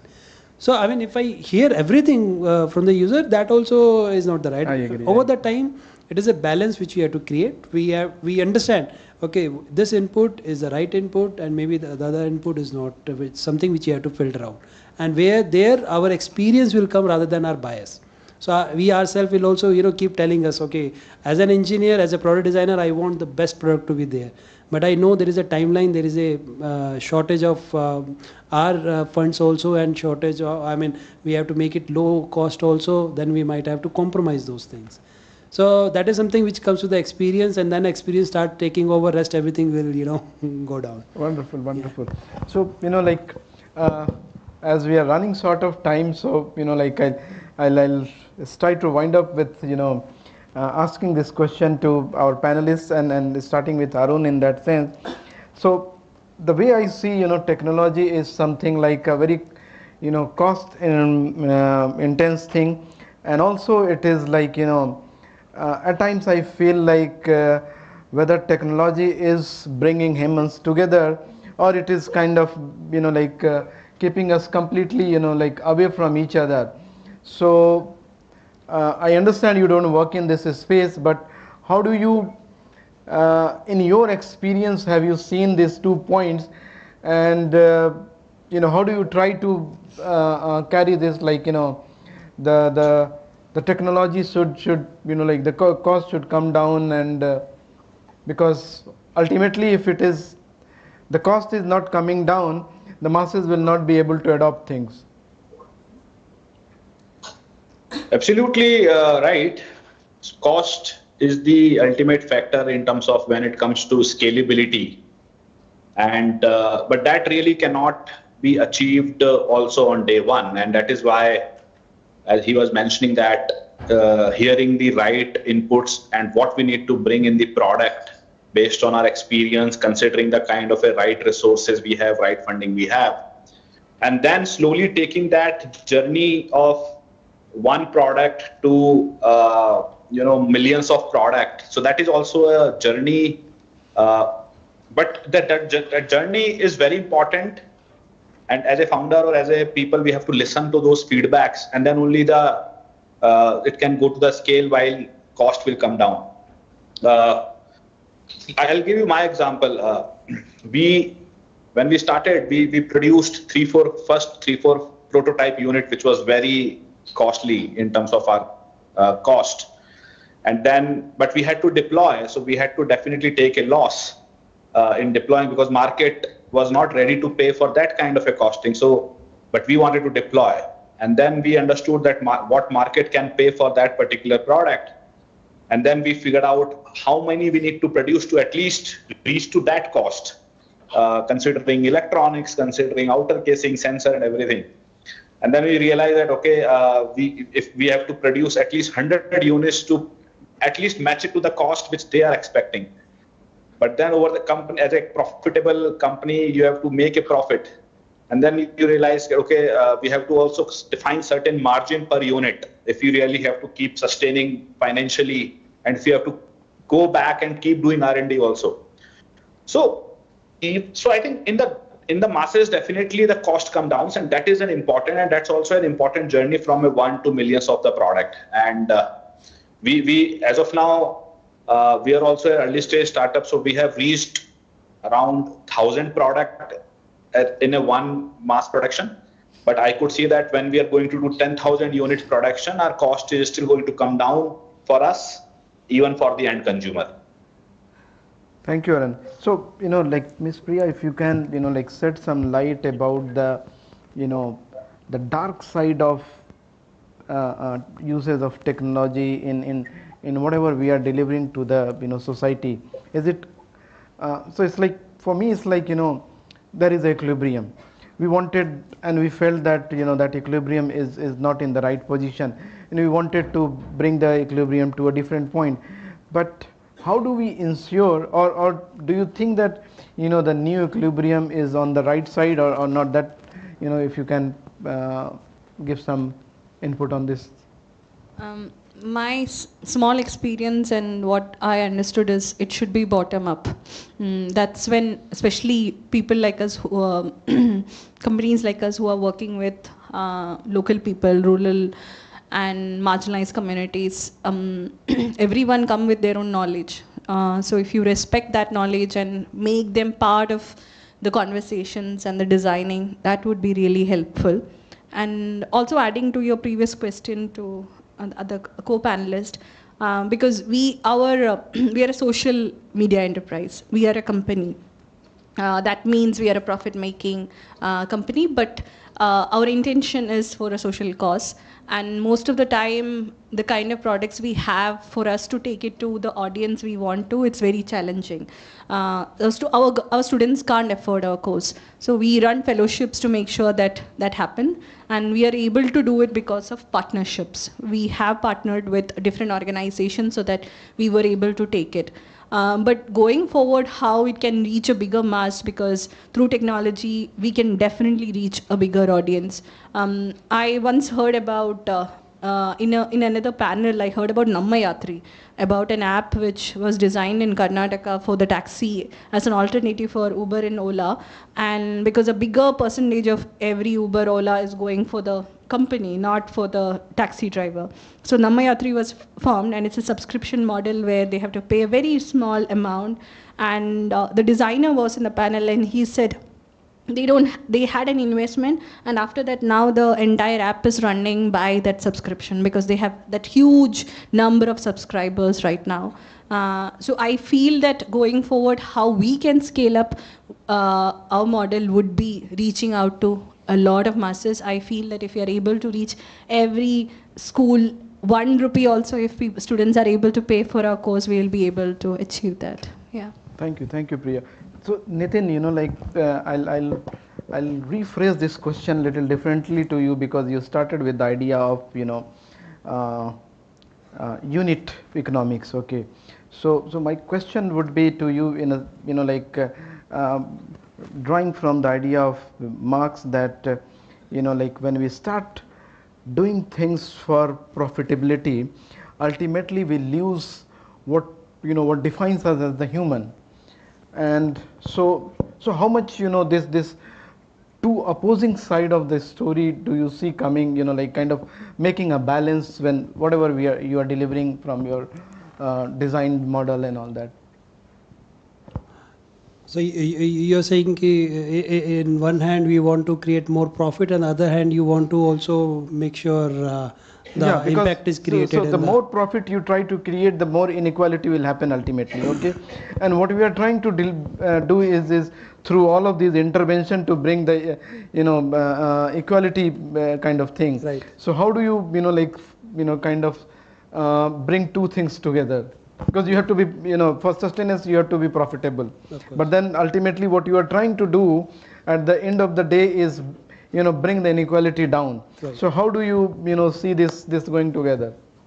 I mean, yeah, it's a very deep question, more I would say, philosophical, spiritual, that, we don't, I would say, get attached to, the whole, the meaning of profits, right?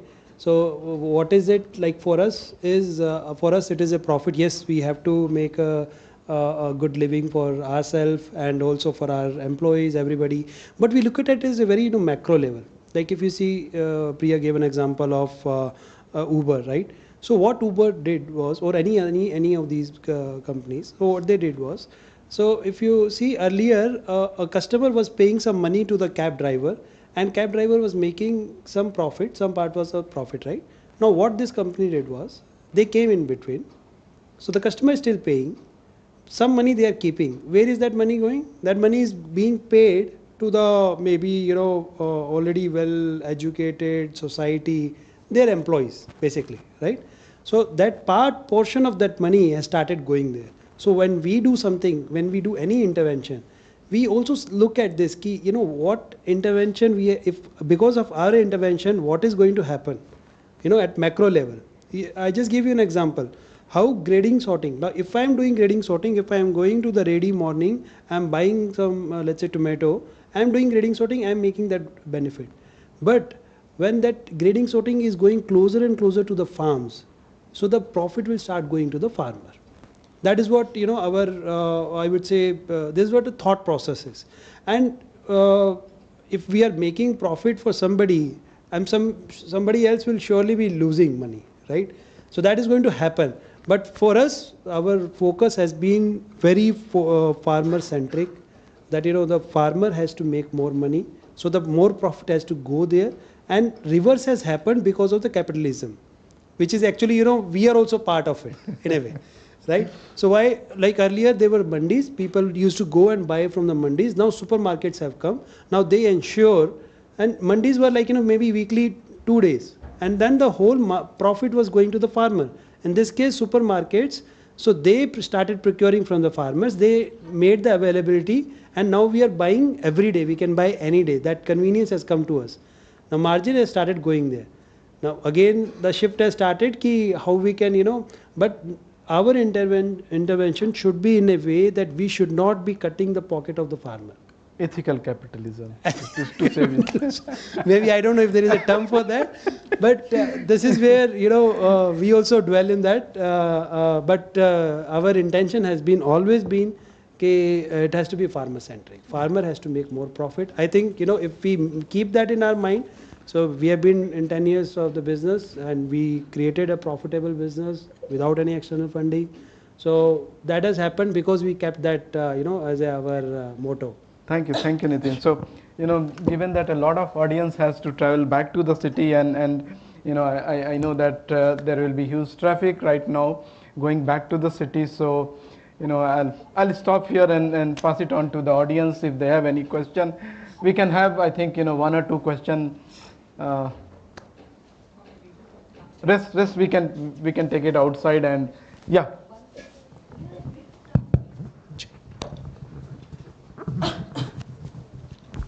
So hello, my question is to Priya. I am Crystal Ferrao, and I work as an academic associate over here at Goa Institute of Management. So whenever we speak about media, we obviously think about popular media when it comes to the urban audience. And when you think of popular media, we think of hits, popularity, always chasing the numbers. But here you come from a background of Chambal media. And even in the previous panel, we saw about Radio Bundelkhand. So when you have these niche voices, I want to know about appropriation of these type of good practices of media and also scaling up. So your media focuses on people and planet, but you also said that there is a element of profit. So in the triple bottom line, how do you focus on that, that dilemma of people and planet versus the profit? And also you also emphasized on gender. So I want to, when you speak about gender in popular media, women are always used as models, because they look good, or to cover soft stories, not hard stories. But here you have in Chambal media, women going out and covering those hard stories and being voices of skilling and empowerment. So these 2 points. Okay. First, the business part, because that's what I do in the company. We are very clear that we are a business firm, but we are also struggling how to make news a business item. We are yet to crack that. It's very difficult for an independent feminist media to survive in this country. Our decision to switch from a non-profit to profit was also to sustain. Otherwise, didn't want to get into this FCRA and fear our freedom of speech, questioning the power, in compromising to what we do. So how we sustain, to answer that, we do, that's why we have a training vertical. We are good at training. We have an experience of 2 decades. How can we monetize that? So that's what we are doing. We are also, what we have done in the 2 years is train and empower these rural women to become newsmakers and storytellers. So what we have redefined is who is a rural journalist. It was always men, upper caste men, but we redefined it. We also said that somebody like Shiv Devi and Shamkali, who might not even know to read and write, but she is also a journalist because she has knowledge about her local issues, and she will bring that perspective. So again, that is why our news stands out from other mainstream media, because when we look at a news, it is also seen from a gender and caste lens. So a hand pump not working is not just a development story for us. It's not just, okay, hand pump is not working, that's a report. No. Where is the hand pump located? Is it a hand pump located in a Dalit basti? Is it that why the hand pump is not working? Is something we look at it. So that understanding and looking at news from that perspective is what make our news different. And what we are doing is also changing who tells rural stories. Somebody sitting in Bombay and Delhi telling the stories, Balaji and all. We are done with all Balika Vadhu and the typical traditional way, not traditional, stereotyping way of portraying a rural man or a woman. So who is going to change that? It's only when these people become storytellers. While I'm speaking today, my colleague Geeta, who is a single mother in Mahoba, who you won't even imagine as a journalist, is in Bombay to receive an award for her first documentary film. So imagine that. This is how we sustain. This is how we want to change. And the profit we make by doing these kind of media production is used in doing the kind of stories which we want to, because we are very sure nobody is going to pay us to report Nala Gadanja or road not working, So to continue our work, we have to do that. Yeah. Thank you, ma'am.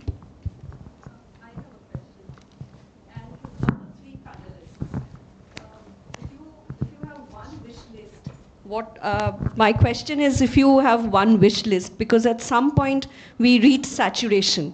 And we have to either go for product diversification or create new products. And here we're talking about balancing profit and purpose. So if there is one wish list for you, any kind of a partnership or anything, what is it? And this question is for all the 3 panelists. I'll quickly say we need partners who believe in quality, not quantity. So like instead of saying, oh, you have to reach 1,000 people, 100 people, if they believe in us, even if we reach that 15 people, we will reach in a very in-depth, and there is going to be impact. And that impact might not fit in many scales, which the world outside means. But understanding that if to change a young girl's life in this way means this much, that kind of partnership is what we need. We look for problems. We always, see ourselves as problem solver. So we look for those partners across the spectrum, could be farmers, FPOs, even technocrats, and we look for those problems. If we have any problems, we can always, find a solution to that. And diversification, yes, that is something because of which we have survived.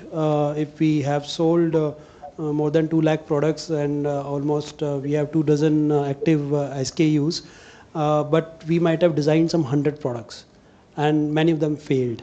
So, and especially when you are working in a bottom of pyramid segment, so the chances of failures are very high. So you need to have a lot many products, lot many areas, so that some can survive and then you can survive. Arunji, what is your list, wish?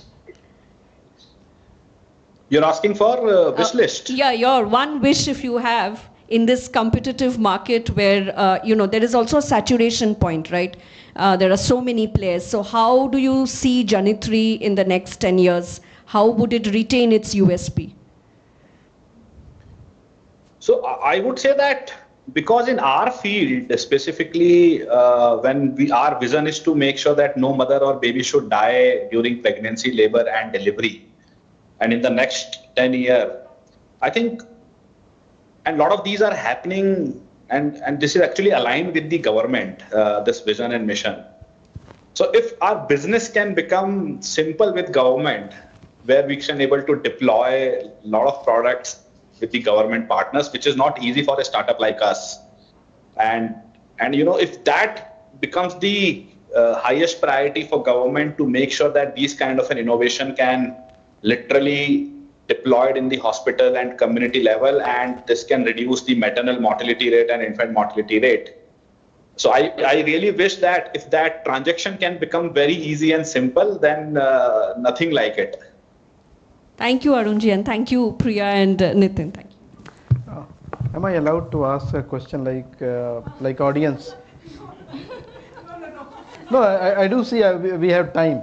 We have been allocated time till 5 o'clock. No, 4:45. Your time was still 4:45. Okay.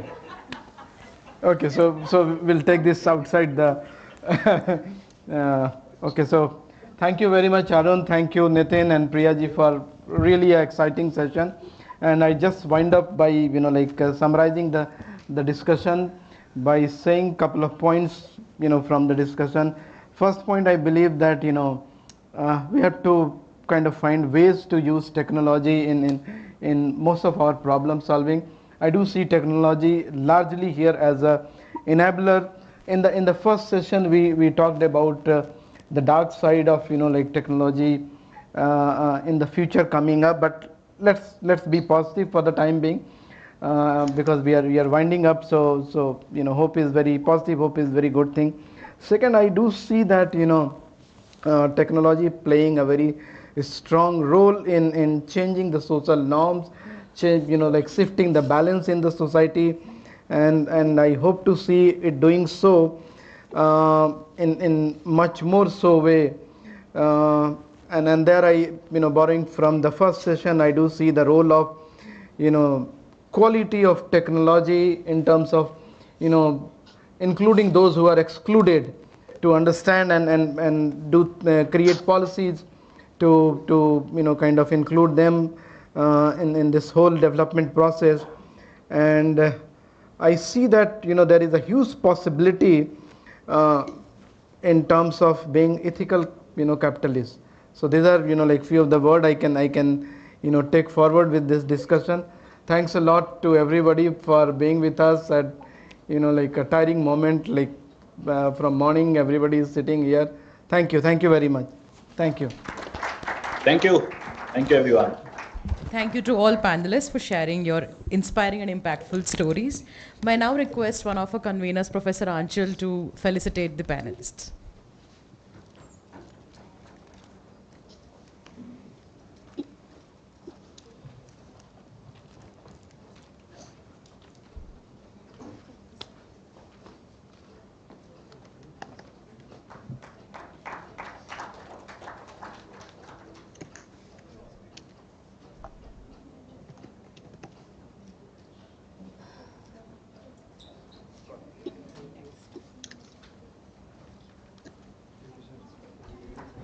Thank you, Mr. Arun. I also want to inform our audience that a group of second-year students who have just passed out this year, Dr. Harshvardhan, Dr. Shamshi, Dr. Janvi, Dr. Divya, Dr. Mohammed, and Dr. Milan Shri, they wrote a story on Mr. Arun's startup, Janitri, and that got the International Aim to Flourish Award 2024. So congratulations once again. Thank you so much.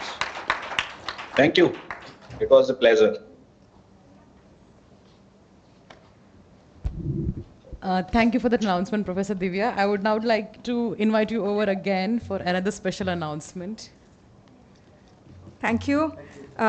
As the panelists pose, I am thrilled to share another significant achievement of our students. So first, let me invite the student group, comprises Shashank Jain, Ankit Mishra, Avni Pandey, Shrutika Patkar, and Sri Janani Kannan. Please come here. Ladies and gentlemen, this outstanding team bagged the position of second runner-up in the GBSN Social Logistic International Challenge 2024. Competing against 104 teams from 30 schools across 21 countries. They were the only team from India to make it into top 5. Once again, congratulations. And why, when we are discussing about the Tech4Society, their project Materna Care aims to develop a predictive model for high-risk pregnancies in India through a smartphone-based AI-enabled application. Of course, a big round of applause for their innovative work and remarkable achievement. Once again, thank you so much. Yeah. If you can just quickly talk about your experience. And the same team, when they were in the first year, they also competed in the same competition, and they made it to top 5, but this time they made it to top 3. Please. So our project is in same lines as Janitri. So it was, we aim to serve the underserved areas where maternal mortality risk is very high. So it is like the product is Materna Care, which is aimed at using the predictive model for identifying the and giving interventions early so that maternal outcomes can be better. So the motivation stemmed from the fact that the maternal mortality risk is still higher in certain states like Assam and Haryana, and also the fact that there is a lot of disparity between the rural and urban areas in terms of the innovative technology that's leveraged, because we have reached the point where we are able to give grocery delivery at doorstep in 7 minutes, but then basic maternal care is in rural areas. So that's where the motivation stemmed from. And the key learnings that we got from this was technology may not be like very resource intensive and expensive. We can use public-private partnerships and CSR funding where it can reach large scale, and it can also penetrate very remote places in India. Yeah, thank you. Thank you very much, and congratulations once again. Second announcement is I'm proud to announce 2 successful collaboration between students from the Goa Institute of Management and Berlin School of Business and Innovation, Germany. The project was part of our Sahyog series, which we launched in 2020 as by the Center for Social Sensitivity and Action. This project specifically was guided by Dr. Farshad, who is the Dean at BSBI, and Dr. Anup Kumar More, whom you heard in the morning as moderator. So 3 students from GIM and 3 from BSBI Germany, they worked on a project, and the project was Harnessing AI for Social Good, a collaborative initiative between Germany and India. And their report, which will be made available online, addresses the use of AI to overcome healthcare challenges for the deaf and hard of hearing population in both the countries. So it's a very interesting work by Shivangi Tiwari, Divya Agarwal, Ishan Nagrani, Malot Surendranath, Rachpal Kaur Dhaliwal, and Roshan Kumar. They are not here with us today, but we acknowledge their effort. Another quick project is with IIM Vishakhapatnam, and it's on circular fashion, guided by Vishwesh Singhal from our institute. I would also like to mention both the projects are part of our initiative as PRME champions, and our PRME coordinator, Professor Shirupa Sen Gupta, it would have not been able to, we would have not been able to partner with BSBIM, IIM Vishakhapatnam without her sincere effort. So a huge round of applause for our PRME coordinator at GIM, Professor Shirupa Sen Gupta. I now invite Professor Aanchal Singh, our convener, to propose the vote of thanks. As she come here, as CSSA, we are continually looking for opportunities to collaborate. So if you have some ideas, please come share with us. We can find common synergies or work on newer ideas. Over to you, Professor Aanchal.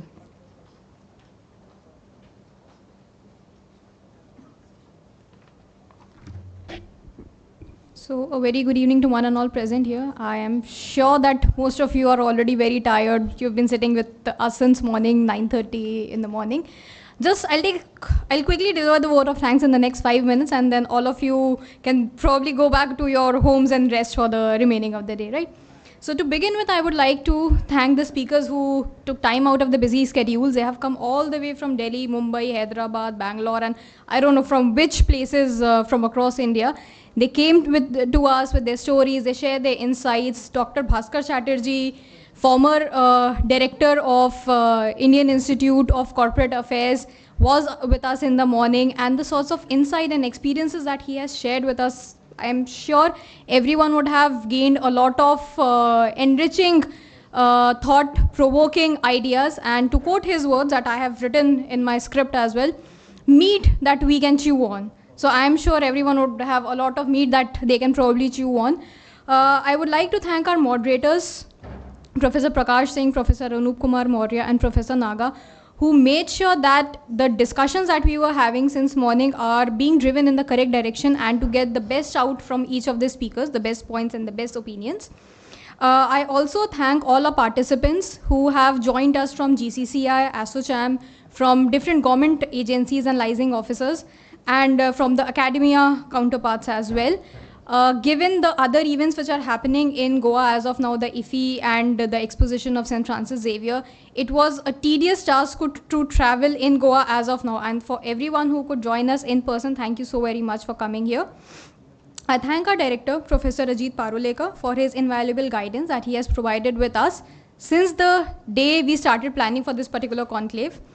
I thank our Dean Academics, Professor Naga, and our Registrar, Sir, Dr. Sumit Datta, for their help and the unwavering support that they have extended to us in whichever way possible.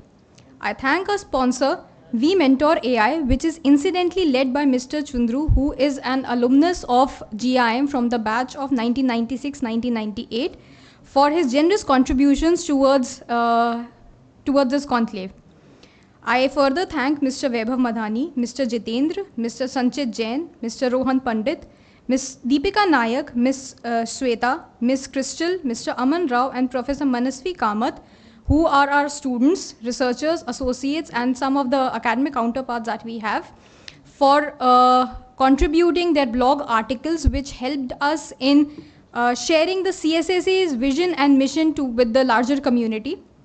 I would also like to announce that the blog articles which they have contributed towards this conclave will form the part of the March edition of SDG Samvad, which is the newsletter of Center for Social Sensitivity and Action. I would like to extend my heartfelt gratitude to all the people who have been associated with us and made sure that the event is carried out smoothly. I thank the Director's Office, Ms. Rupali, Ms. Finaz Sheikh, and Ms. Celine for their help in arranging the bookings and the accommodation for all our participants and our speakers. Ms. Tejasvi and Ms. Kasturi for helping us with the manpower required for this particular event. I thank our K-Star team, Mr. Raju, and all his men for making sure that we are all well fed and organized in the duration of the event, so that our brains are functioning and well working to take part in these discussions.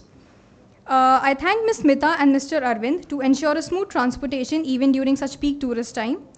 I thank our IT team, without the support of the IT team, this Tech4Society conclave would not have been possible. I thank Mr. Dhanesh for making all the necessary arrangements for the conclave, Mr.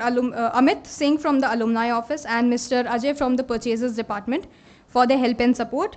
Mr. Arif and Mr. Rajiv have been instrumental in making sure that the speakers who are staying on campus have had a very comfortable stay and accommodation here. I thank our FPM students, Ms. Abhinaya, Ms. Natasha, and Mr. Clifford de Costa, who's been here since morning, for handling the stage and the rapporting part of the conclave with such efficiency. I also thank Ms. Sheetam and Ms. Riya for efficiently handling the registration desk. These are the people you would have met in the morning when you register for the conclave. Last but not the least, let me come back to my team, who has been there with me through thick and thin in these last 4-5 months. I thank Professor Divya Singhal, the go-to person for whatever problems that we face in CSSA whenever we are trying to organize an event, or for whatever day in and day out activities that we are doing, for always being there constantly outside her door saying, ma'am, this is something that we are facing now, please guide us as to how can we, maneuver these things. I thank Professor Prakash and Professor Srirupa Sen Gupta for being the most helpful and the supportive team members and the co-conveners that anyone can probably ask for. They have been working diligently day in and day out to make sure that the conclave is conducted in a very, very smooth manner. Last but not the least, I thank Ms. K. Gomes, who specifically requested to put in a line for her. Without which I would not stand alive in front of you today. So a big, big thank you to each and everyone, all the people who have joined us today. Thank you so much.